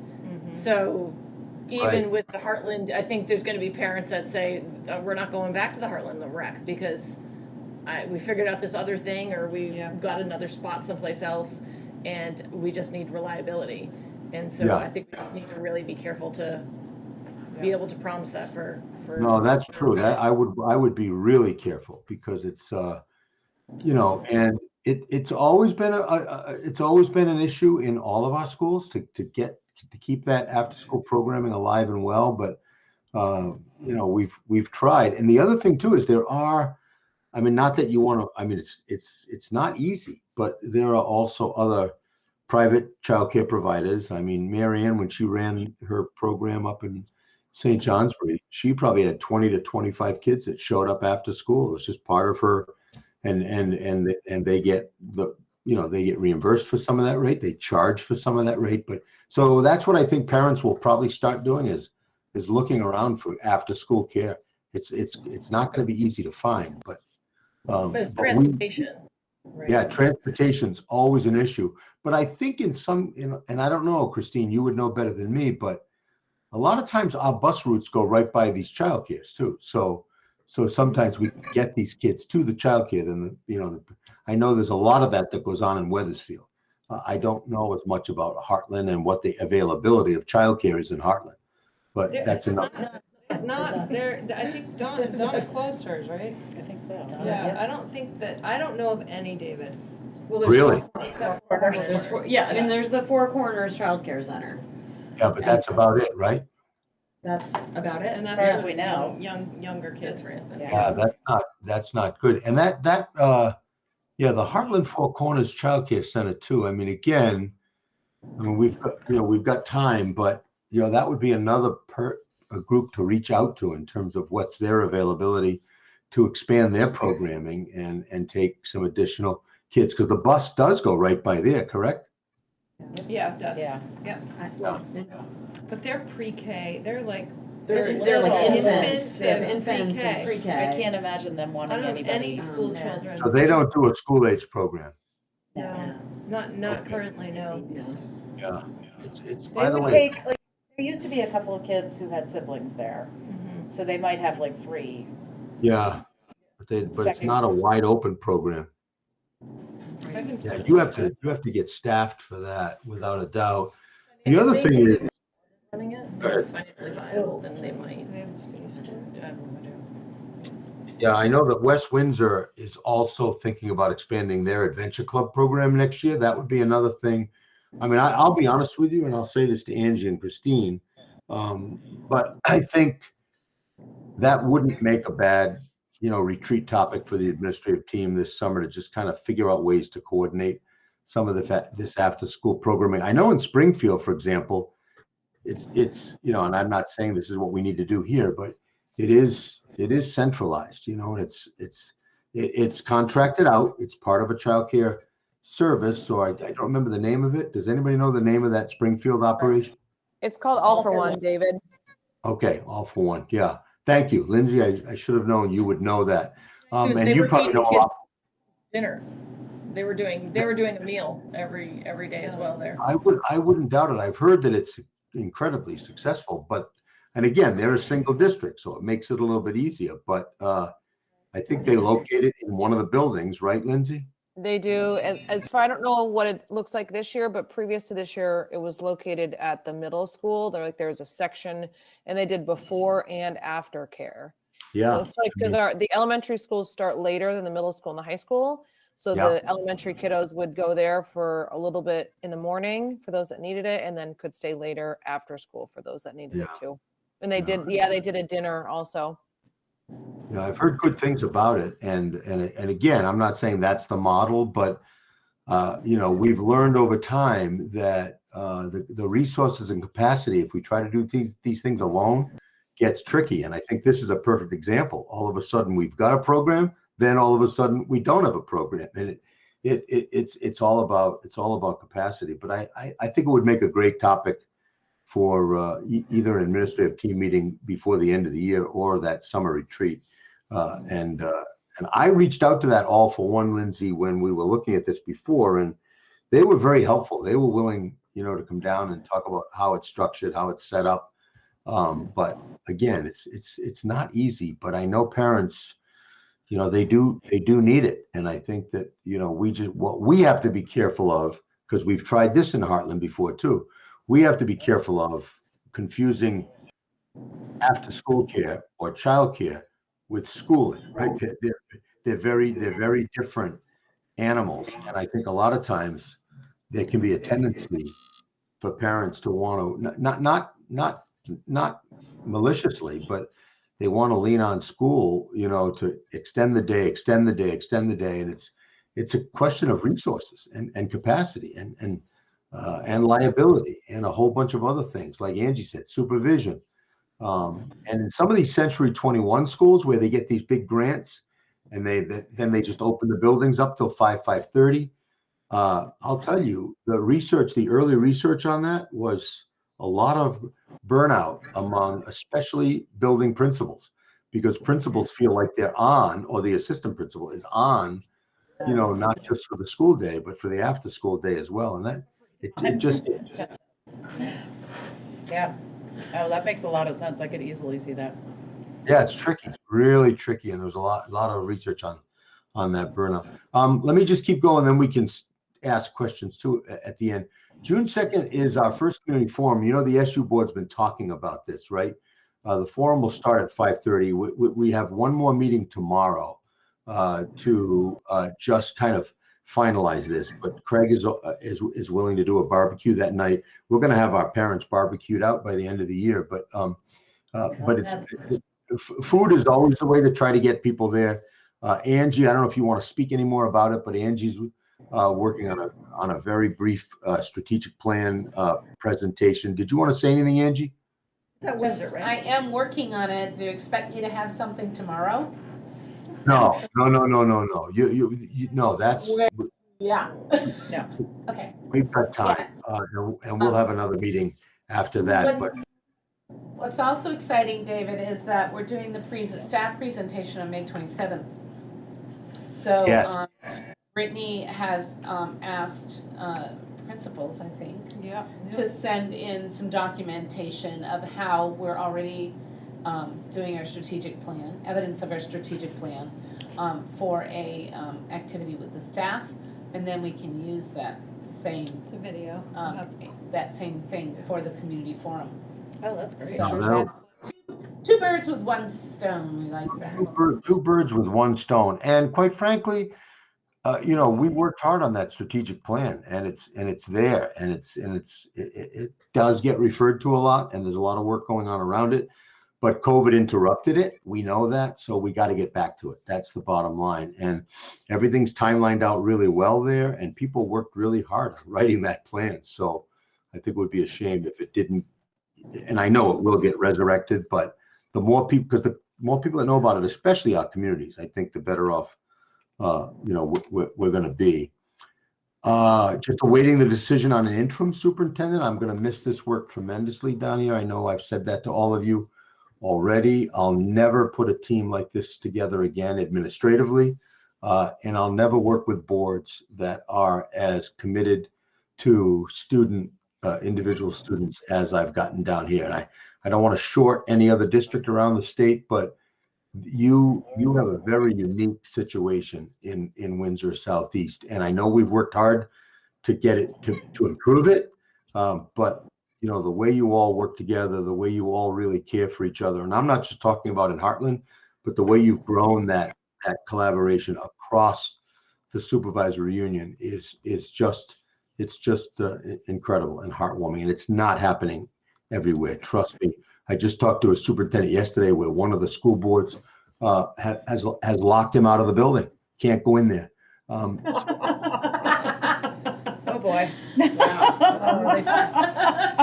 It's a unique challenge. And he went to the building, started pounding on the door, and the administrative assistant came out and said, "I was told I'm not allowed to let you in." So that's how crazy it gets in certain places. And Wonder why it's hard to find people. Right, exactly. Have you gone through Exactly. I think you can still get in. I know.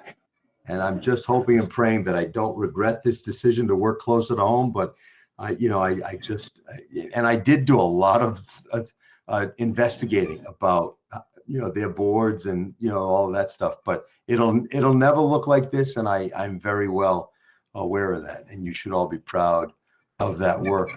Last day of school is but anyway, getting back to the interim decision, I think, Nikki, this would be more for you, but I think the board chairs, somehow Elizabeth picked up that responsibility of setting up interview schedules with Jennifer.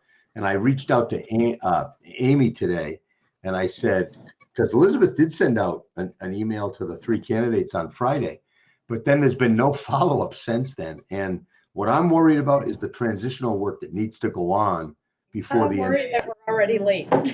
So We're already a little late. Yeah, exactly. So, and Nikki, if you want to just light a fire somewhere, that would not be bad either with Amy or with Elizabeth. They're right down to the wire in the legislature, so she's. She's probably They just need to pass the universal school bills and go home. Yeah, she's probably. Yeah, exactly. Which I think they're going to do, but God, I don't want to say that too loudly. I don't want to jinx it. no, David, don't say anything. Say it. Now I got to go find real work. Yeah, exactly. So anyhow, last day of school is on June 17th. That's an early noon release day. And for your viewing pleasure, and if you want someplace not to be, on the evening of June 17th, there's going to be an SU-wide 7th and 8th grade dance at the Windsor Rec Center. It has not been, we haven't got the flyer out yet. I am not sponsoring this dance, but there's a group of parents. I guess that parent group that's been meeting, this is one thing they thought would be good for our kids. So you'll hear more about this. You'll have to make your own decisions about whether your 7th and 8th grader goes, but it'll be well chaperoned, well organized, and probably a nice way to end the year for these kids, I would think. But we'll see. That'll be interesting. Yeah, that will be. And then the task force, we are going to get the equity task force together again soon. We've also got a timeline there and action steps.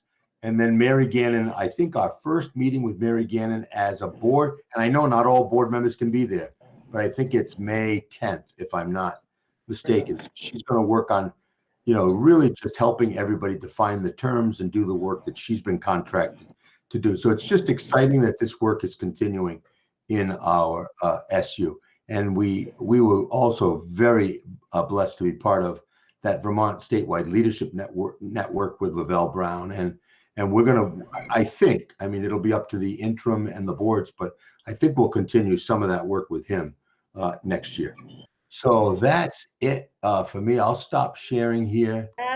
Could you ask Lori to get the Mary Gannon's dates into all of our calendars? Yes, and I don't know whether, I think she did that already, but I'll ask her to do that. I'll ask her to do that again so that she's got it. I think she sent it out and confirmed them, but I don't think it's not in my calendar yet. Okay, I will have her do that. The SU, I put everything. Because, and I think, what I think the problem was, but she could send out a placeholder.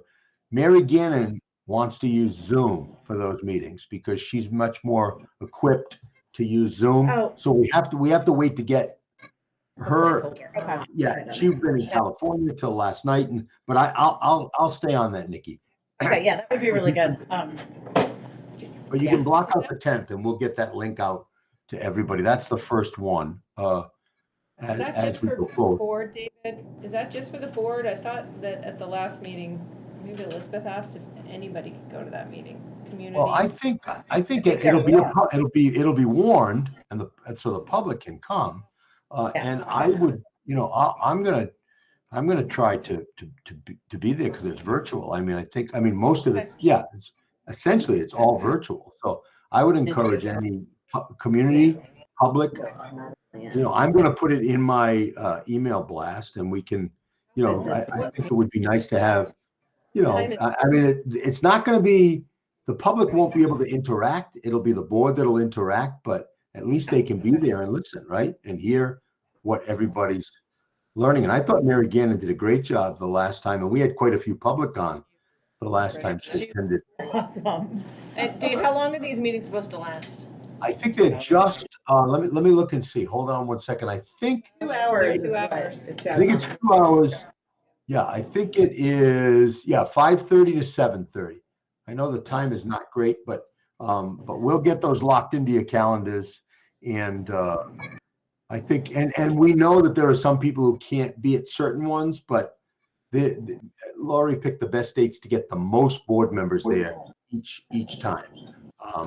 And we will record them so that they'll be available to you after if you do have a conflict. But I think I personally think it's gonna be important to just, as board members, administrators, to just continue to show that ongoing commitment to staying on the same page with this work. So I'll keep you posted on that. Christine, could you also make sure that you send your presentation, your principal's report to Lori so she can link it? Because when she does the minutes, she links it in the minutes, and I'll do the same. Our minute taker has been doing, I think, a nice job. She works off the recordings, and saw the minutes tonight. I mean, so let's just keep doing that. Okay. Okay. So are you good, David? Any other questions for David? Okay. You're coming to the next meeting in person, right? Yes, I did. I was going to tell you that. I think, of course, because you know me, nobody's going to get away without a hug. That's the bottom line.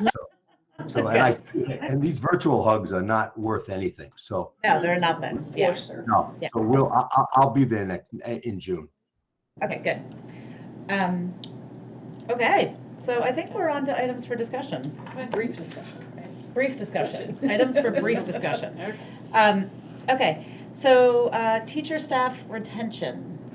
Heather brought this up, but did you want to ask Christine what we do, or do you have ideas? I was just wondering, like, just in general, because it seems like our middle school is leaving, and I know a number of paras have left and things like that, and I'm just wondering, what is the process that we go through when a teacher staff wants to leave at the end of the year, in the middle of the year?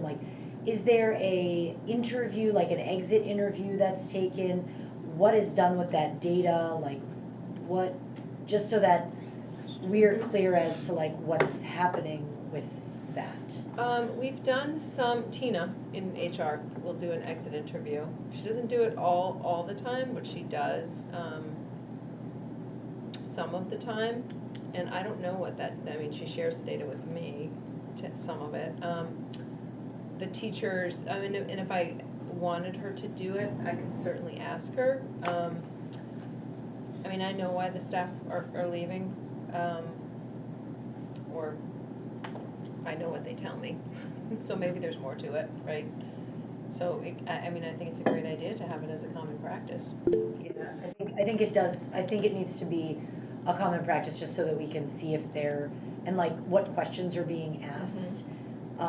Just because, it does appear that there's sort of a large number of people who are leaving, and it would be nice to know, why are they leaving, and what are we doing to keep them, to keep teachers and staff, Well, I understand that it's hard right now, everybody is having teachers are leaving, paras are leaving, there's a lot of movement, but what are we trying to do to keep them here? Yeah, one thing we've talked about as a team is our onboarding practices, which are lacking, to be quite honest. We don't have a lot of time with our new teachers to onboard them. We have one day essentially. One paid day. One paid day, and we try to cram it all in. We haven't in the past been great about getting them up to speed on curriculum, which is something we need to work on. It's in that one day. Right. Don't Right. have time. Yeah, we do have a mentor program for them, which is a 1 year, can be 2, if need be or requested. So they do get support in that realm. You know, we've offered open office hours for new staff, monthly meetings, just to check in. You know, I haven't done it this year, but I've done it in the past with new teachers. So it's great questions. I don't, other than that, just trying to build trust with them and relationships. There's sometimes teams work well together and sometimes they don't. I think that probably plays into it a little bit. But for the most part, the teachers that have left this year, some have gone back to where they came from, and you know that was mentioned in the webinar I was at. Like, when you're hiring people from out of state and they actually come here and experience it, it's not something that it can be different than what they expected, and they choose to go back from where they came from. So that's some of it, I think. We've with the technology that we've been using for remote learning, it's opened up candidates from all over the place. We rarely interviewed people from that's true. across the country in past years. Now Right. it's like just a common thing. All Larissa Yeah. came from Oregon. Yeah. Yeah. But it's much more common practice now than it has been. Because someone doesn't have to invest in a plane ticket to interview. Right. Right. Yeah. Yeah. We do it over Zoom. Yeah, you know, I do think the exit interview question is a good question, though, and it has been sporadic. We've had different districts have handled it different ways, but it sounds like it might be something else that we want to be more intentional about, and maybe have some sort of I don't know if we need another policy, but some kind of a procedure for those kinds of exit interviews. I do like the idea that it's done by, whether it's HR, Tina, or a couple of people we designate, because I think sometimes people will be more honest if they're not talking to the person that they, the building or the board that they worked for all those years. And then maybe figure out a way. Maybe we have 3 or 4 or 5 set questions, and we do try to keep some data. So I think it's a great question, and again, I know the summer list is starting to grow, but I think it would be nice to talk about that. I know. Yeah, no, and I like looking at beefing up our onboarding practices Yeah. too. Like, do we need to have maybe 2 days that? I mean, we need a week to be Yeah, honest with I you. know, that's what I'm thinking, like. What we've done for next year is we have to give staff a floating day so that they can watch the 7 Habits and get up to date on that. I mean, up to speed on that, excuse me. And so they technically have 2 days. One's a float day and then one's the day before that we the rest feel. of the staff return. Yeah. We're trying to do more with video. Yeah, that's what I was thinking. That's definitely Brittany's wheelhouse, and she's doing more with that to try to see where we can do more.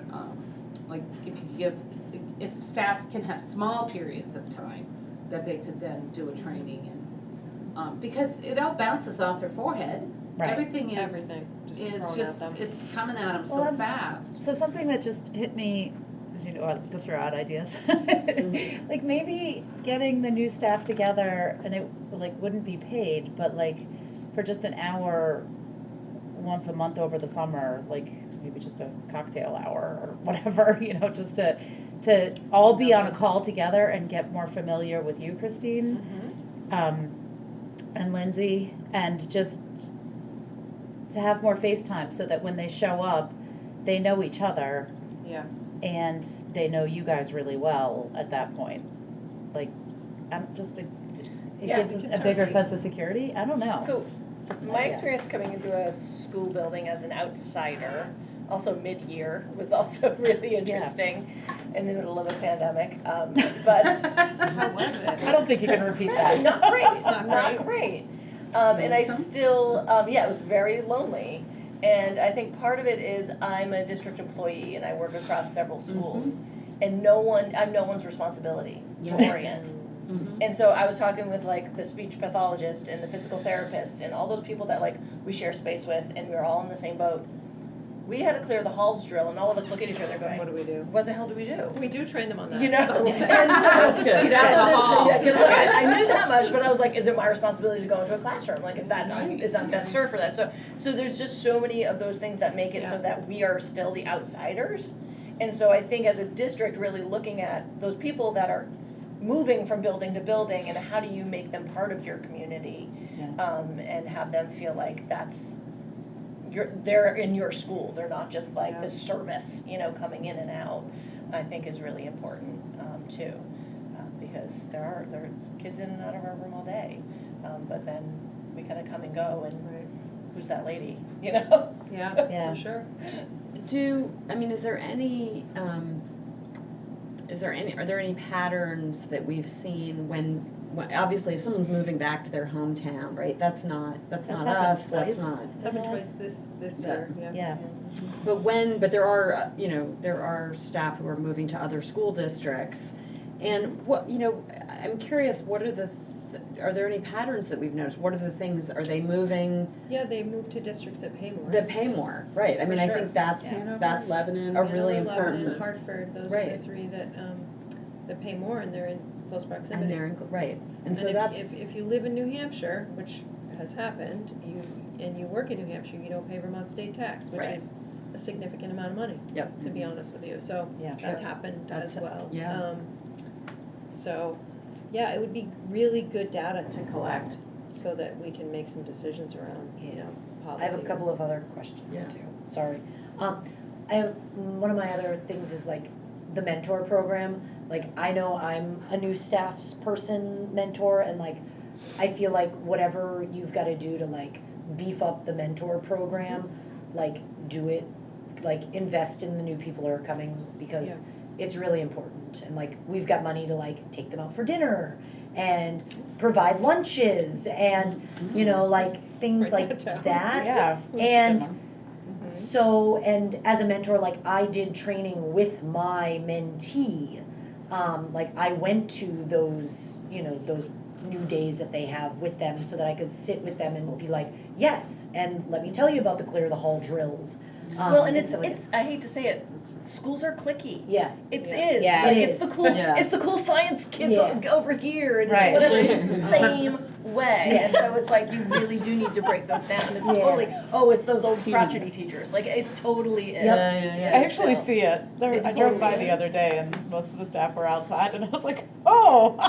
Yeah. So it's like, how do we make sure Yeah. the staff aren't feeling like, how Yeah. do I be the cool kids? Like, So I think that really speaks And then to that. I think the other thing, like one thing about teacher retention and staff retention is like a constant surveying of them of like what things are going well, what things they want fixed. And it's not just at the beginning of the year or the end of the year. It's like, bi-monthly of like what's happening in the building, because it changes. It changes from the beginning of the year to the middle of the year to the end of the year. And I really think that there needs to be like a survey that's sent around, by you or by, Lindsay, that just says like, it's the same questions every time, but just to get enough, like both faculty and staff to just say like, here's what I'm struggling with right now. And here's some things that are going really well. And just so that everyone is always sort of on board, and it's their spot to sort of, I don't want to call complain, but it's a place for them to like put down their legitimate concerns, because it changes over the school year. And if you're not constantly in communication with your teachers and your staff, you're never gonna sort of like know what's making them upset at certain times or what's making them really joyful at certain times. And I feel like both of those need to be like focused on frequently, because like happy teachers make happy kids, you know, right. like happy wife, happy life, it's the same thing, like happy teachers, happy staff, everything is better. Yeah. So I think the constant communication and just like, we wanna know, like, what can we do to make your lives better, like, what are the things that need to change constantly is something that I really feel like should be happening, cause I really just think it's important. Yeah, I would agree. And if you want, I'll come up with a survey for you. No, and we were doing a wellness survey every month last we year. did last We did year. for 2 years, I think, when we started them, and we didn't do it this year. We are doing the Leader in Me survey, which gets at some of the culture, in the building, but that's beginning and end, it's not in between. We certainly, Lindsay and I make a point to, you know, get to meetings, talk to people, build that relationship with them, but it's not necessarily a format for them to be giving individual feedback, so I think it's a great idea. Yeah, I agree, Christina. I think our staff in general, at least that I felt, I feel really comfortable coming to either you or I when there are problems, but there is likely staff that are not as comfortable, so that could be a good way for them to do that. If you do they do that at your school? I mean, if you have a survey we do have some sort of like thing that's been happening more frequently than it has. Yeah. I mean, if you have a template with great questions, I'm not Got gonna it. say don't send it to me. I have Take it. a template for really great exit questions for exit interviews that our superintendent uses, which she stole from somebody else. So sharing. It's yes, share. Beg, borrow, and steal. Yeah. That's how you educate. Yeah, no, that would be great, and I would pass it. I mean, I think, did you put that on a Trello for Yes. Tina? Because I think Tina's a great person to do those exit interviews. She's wonderful. Yeah, because she will get at, she's just a person, a neutral person, right? So that's her job. Yeah, that's her job. Yeah. So great suggestions, Heather. I'm glad you're here. Thank you. That's great. Moving right along. All right. Organized retreat. Organized retreat. So What, just new person, what are we doing? What is it? we have a retreat, and Board it's retreat. usually Is there like dinner. campfire involved? No. Is it like It's a not sleepover? Dinner though. Is it Dinner. a sleepover? No. Oh. Dinner, yeah, potluck dinner. Oh. It's typically been at That's the a board chair's retreat. house. At Nikki's house. Yeah. Well, we kick back a I was little bit. expecting like sleepover party. No, we don't get a sleepover Oh, party. come on. Okay. None of us have time. I'm joking. Yeah, I don't even know when we're gonna be able to do this because I'm like leaving all summer, but I'll find time. So that's why I put it on the May agenda so that we Like, can. let's do it like right after school ends. Yeah, I mean, so do we want to pick a date right now? Our June meeting would be June 7th. Yeah. Holy moly. I know. So wait, it's just like a dinner party? Yeah. Oh, okay. It's like, So this but is, we usually, I'm sorry, I hear retreat. we usually start early. Okay, because when I hear often like a retreat, Yeah, we I'm usually like, start like there's before like- dinner, there's go like a through campfire. dinner, and Yeah. then and then Have have dessert a and ish. have some. Okay. Yeah. Yeah. I think we've started at 4. I think we've done like How about 40. June We have, 21st? Or June No. 14th? Kid's birthday book launch date. Can't do Oh, well, there we birthdays. go. No, you Well, can't. it doesn't need to be on a Tuesday. No, it doesn't. Right. How about July? Like July. Let's see.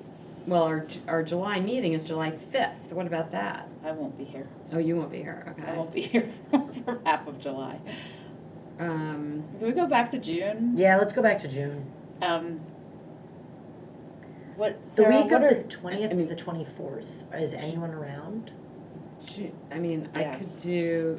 I can't do the 20th. Can't do the 21st. Can't do the 22nd.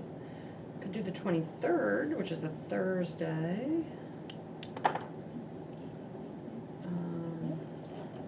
I could do the 23rd. Oh. What about? No, don't suggest another date. Let's agree on the 23rd Yeah, Colleen's first. not here. Colleen's not here. Okay, so I'll Let's send out. tentative. I'll send out an email seeing if June 23rd is okay. It works for Colleen. Does it work for you? Yeah, it works for me. Christine? Does it work for you? Are we gonna be meeting in July or not? Uh, I'm only asking because it is the 5th, which is the holiday week, so. That's actually the only week I'll be around in July. Let's do it. I won't be here for most of the month. And we Well, have for me- previously taken August off. Like when I first started as a board member, we took August off. Yeah. But I think it makes more sense to take July off. Because August, you're like ramping We're back starting up to get again. back into things, yeah. Yeah. I would be in favor of that, but whatever. And we have not taken a month off We haven't in a long 3 time years. in because like of 3 or COVID. 4 years.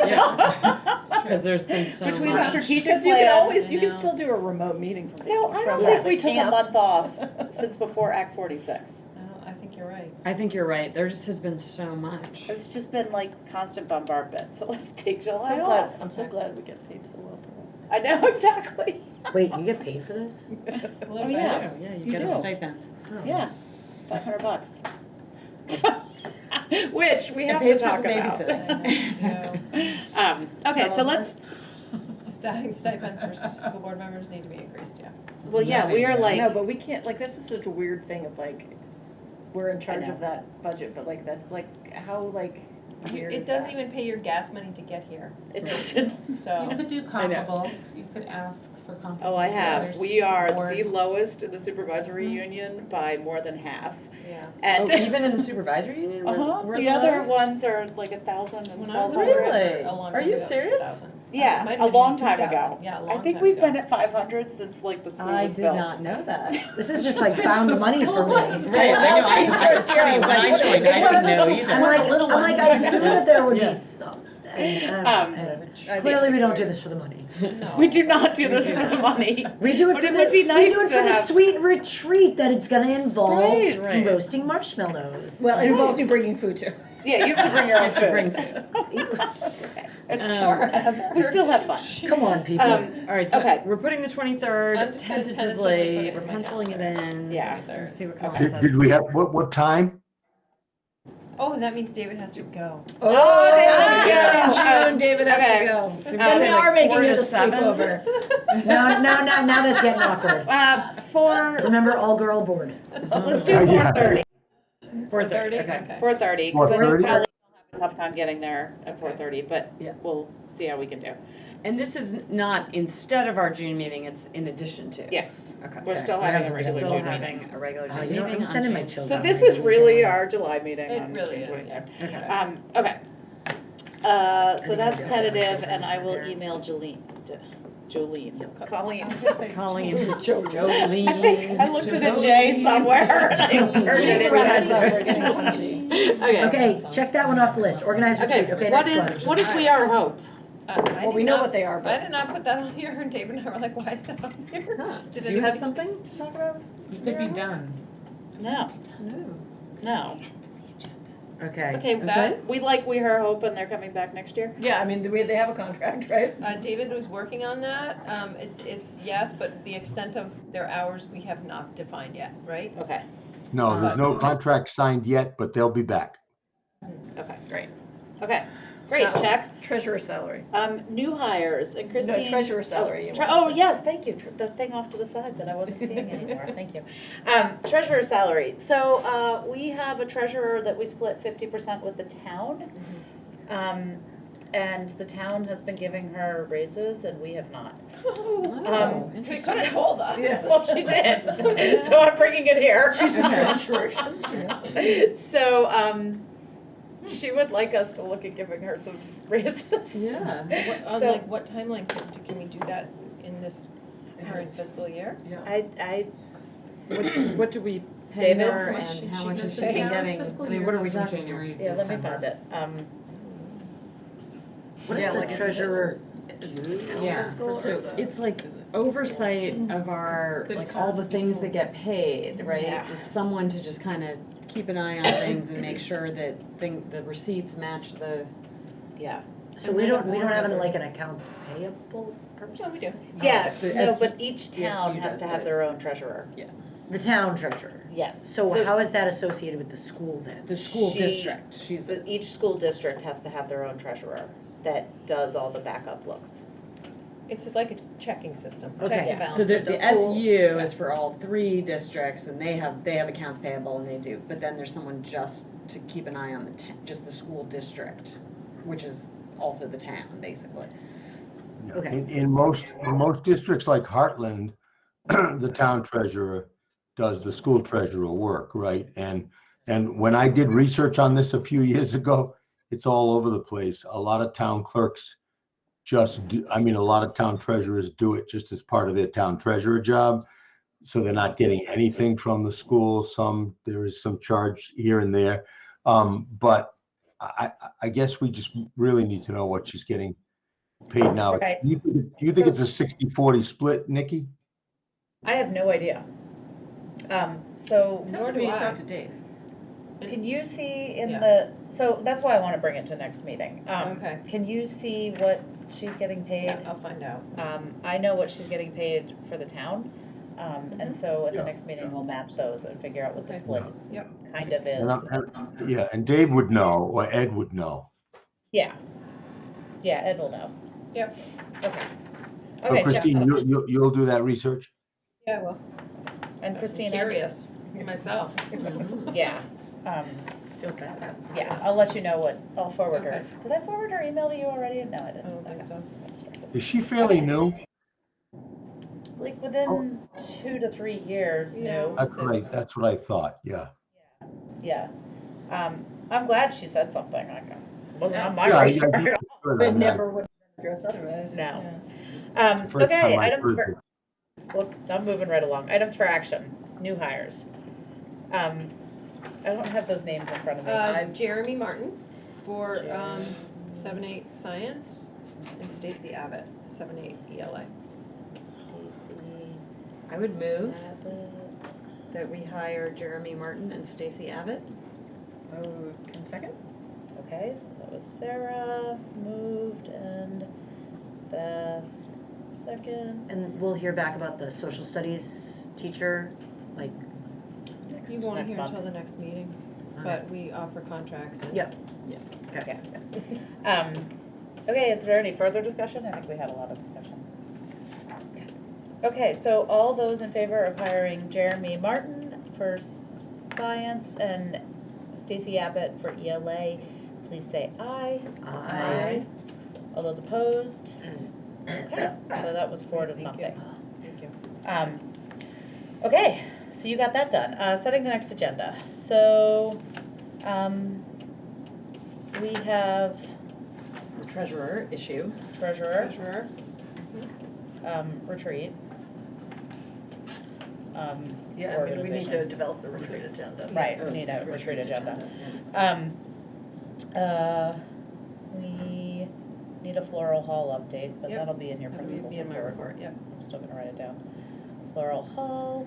Can we get, like, as an agenda item, I feel like one thing that might be missing besides community is like a teacher to come and, like, be part of this? We have been having They teachers have present. been. Yeah, Like, we've had quite a few. Okay. We just don't tonight. It's Okay. I think Yeah. spring is like, Yeah, I don't I like. mean, like, Yeah. I was Yeah, late. They usually share that role, like they make a plan who's coming. Yeah, they take turns. Yeah, They they're take- almost- Somebody's on. So this We is can't- one of the we first can't- meetings we that can there isn't. encourage that. Yes, and like, you know, like, does any, like, I know at our school, like, the president of the teachers union is the one who, like, goes to the board meetings just to, like, be faculty representation, and, like, they have a little spot on the agenda too. So, I don't know, just something to Yeah. put out there Yeah. as, like, to encourage. This It'd be is nice the to hear. first meeting that they I was haven't gonna been say, this is the at. lowest Yeah. attendance meeting we've had in months and months, I think. Yeah, there's usually at least Quick one. one. Okay, going on the agenda. Yeah, they tend to Move so so fast. the union representatives tend to sort of like, There's a couple. No, I know that they were Someone is taking assigned to turns. They were taking turns. Yeah, they What's should, interesting is someone they should. don't, I bet it's just they because don't it's tend to Yeah, I think Mary Beth and everybody's May. just like, participate, they just listen. yeah. So it's interesting, yeah. Wanna hear from them. We need an update on the Nowhere to Hide from Lindsay. Yep. I wanna come up with a new title for that, but that's okay. And do we want an update from Jim on anything that needs to happen over the summer? I can ask him. I know the work that will be done on, you know, the sinks. He's gonna be doing the Oh, right. Service line and the Service sinks, line those and are the sinks. biggies Okay, okay. for the summer work.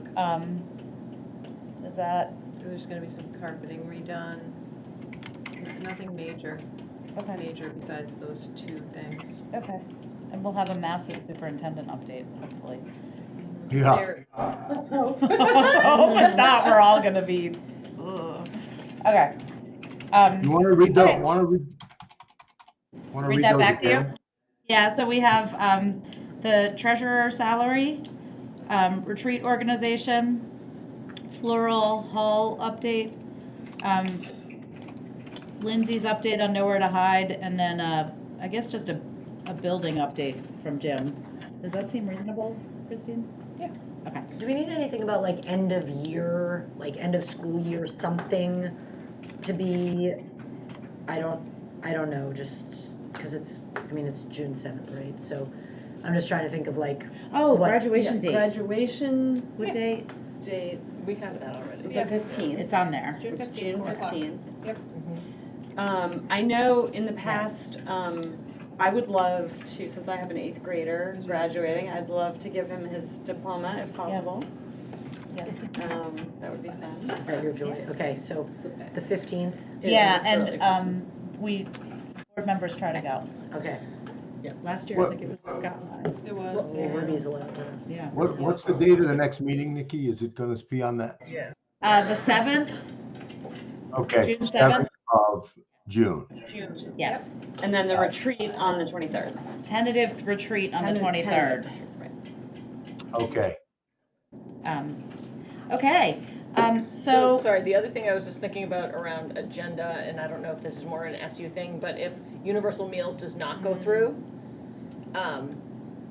food service is gonna have to have a scurry of how the heck are we implementing our new meal program? How are we advertising it? How are we doing, How we collect. free and reduced meals? How so are let's we? put food up there. So I don't know if it's just more like just to be updated or how we can support. I mean, it's not our role to scurry around necessarily, but No, how we it's can our role to support advertise.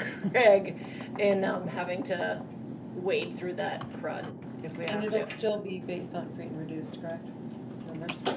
I know, yeah, and then we'll go back to the old system. Just give the kids And we'll free definitely, food. we'll definitely know by then. 'Cause the- Yeah, I mean, 'cause it's they're- it's they're happening now. finishing, They it's wanna get it happening done right now. before they close for the session, so. Yeah, I Okay. mean, if everyone can just literally call the senators, like if you call our local senators, so, you know, Allison and. Do you know where they stand on it? Is there anyone I who needs don't- convincing or? No, I think our senators are pretty good, Yeah. but they like literally just want like a pile of notes on their desk saying, vote Please yes vote on for S this. 100. Yeah. Because S100. S100 is the universal school meals. Do you have I have a list of all their emails if you want to send. Yeah, you can do emails. I can forward to you the most current email I got from Hunger Free Vermont that had like, call this number, say these things. Oh, yeah, that would be helpful. Actually, one of the, an effective way too is to just call the State House and ask That's all I them did. to give a message. Yep, and that's they'll exactly deliver what they're the asking you to messages. do, That's is to call often the better state, than email, yeah. Yeah, they're saying call and I left a message for all three of them this morning and it took like a minute. Oh, okay, cool. Okay, so executive session, and I'm gonna say that we need a 5-minute executive session to discuss personnel. You guys good with that? 5 minutes, so we'll scurry on down. Lindsay and David, I think you're good. Yeah, you don't need us? No, I don't think we need you. All right, I'll just make sure I stop recording. Not related to either. And this is I mean, you're welcome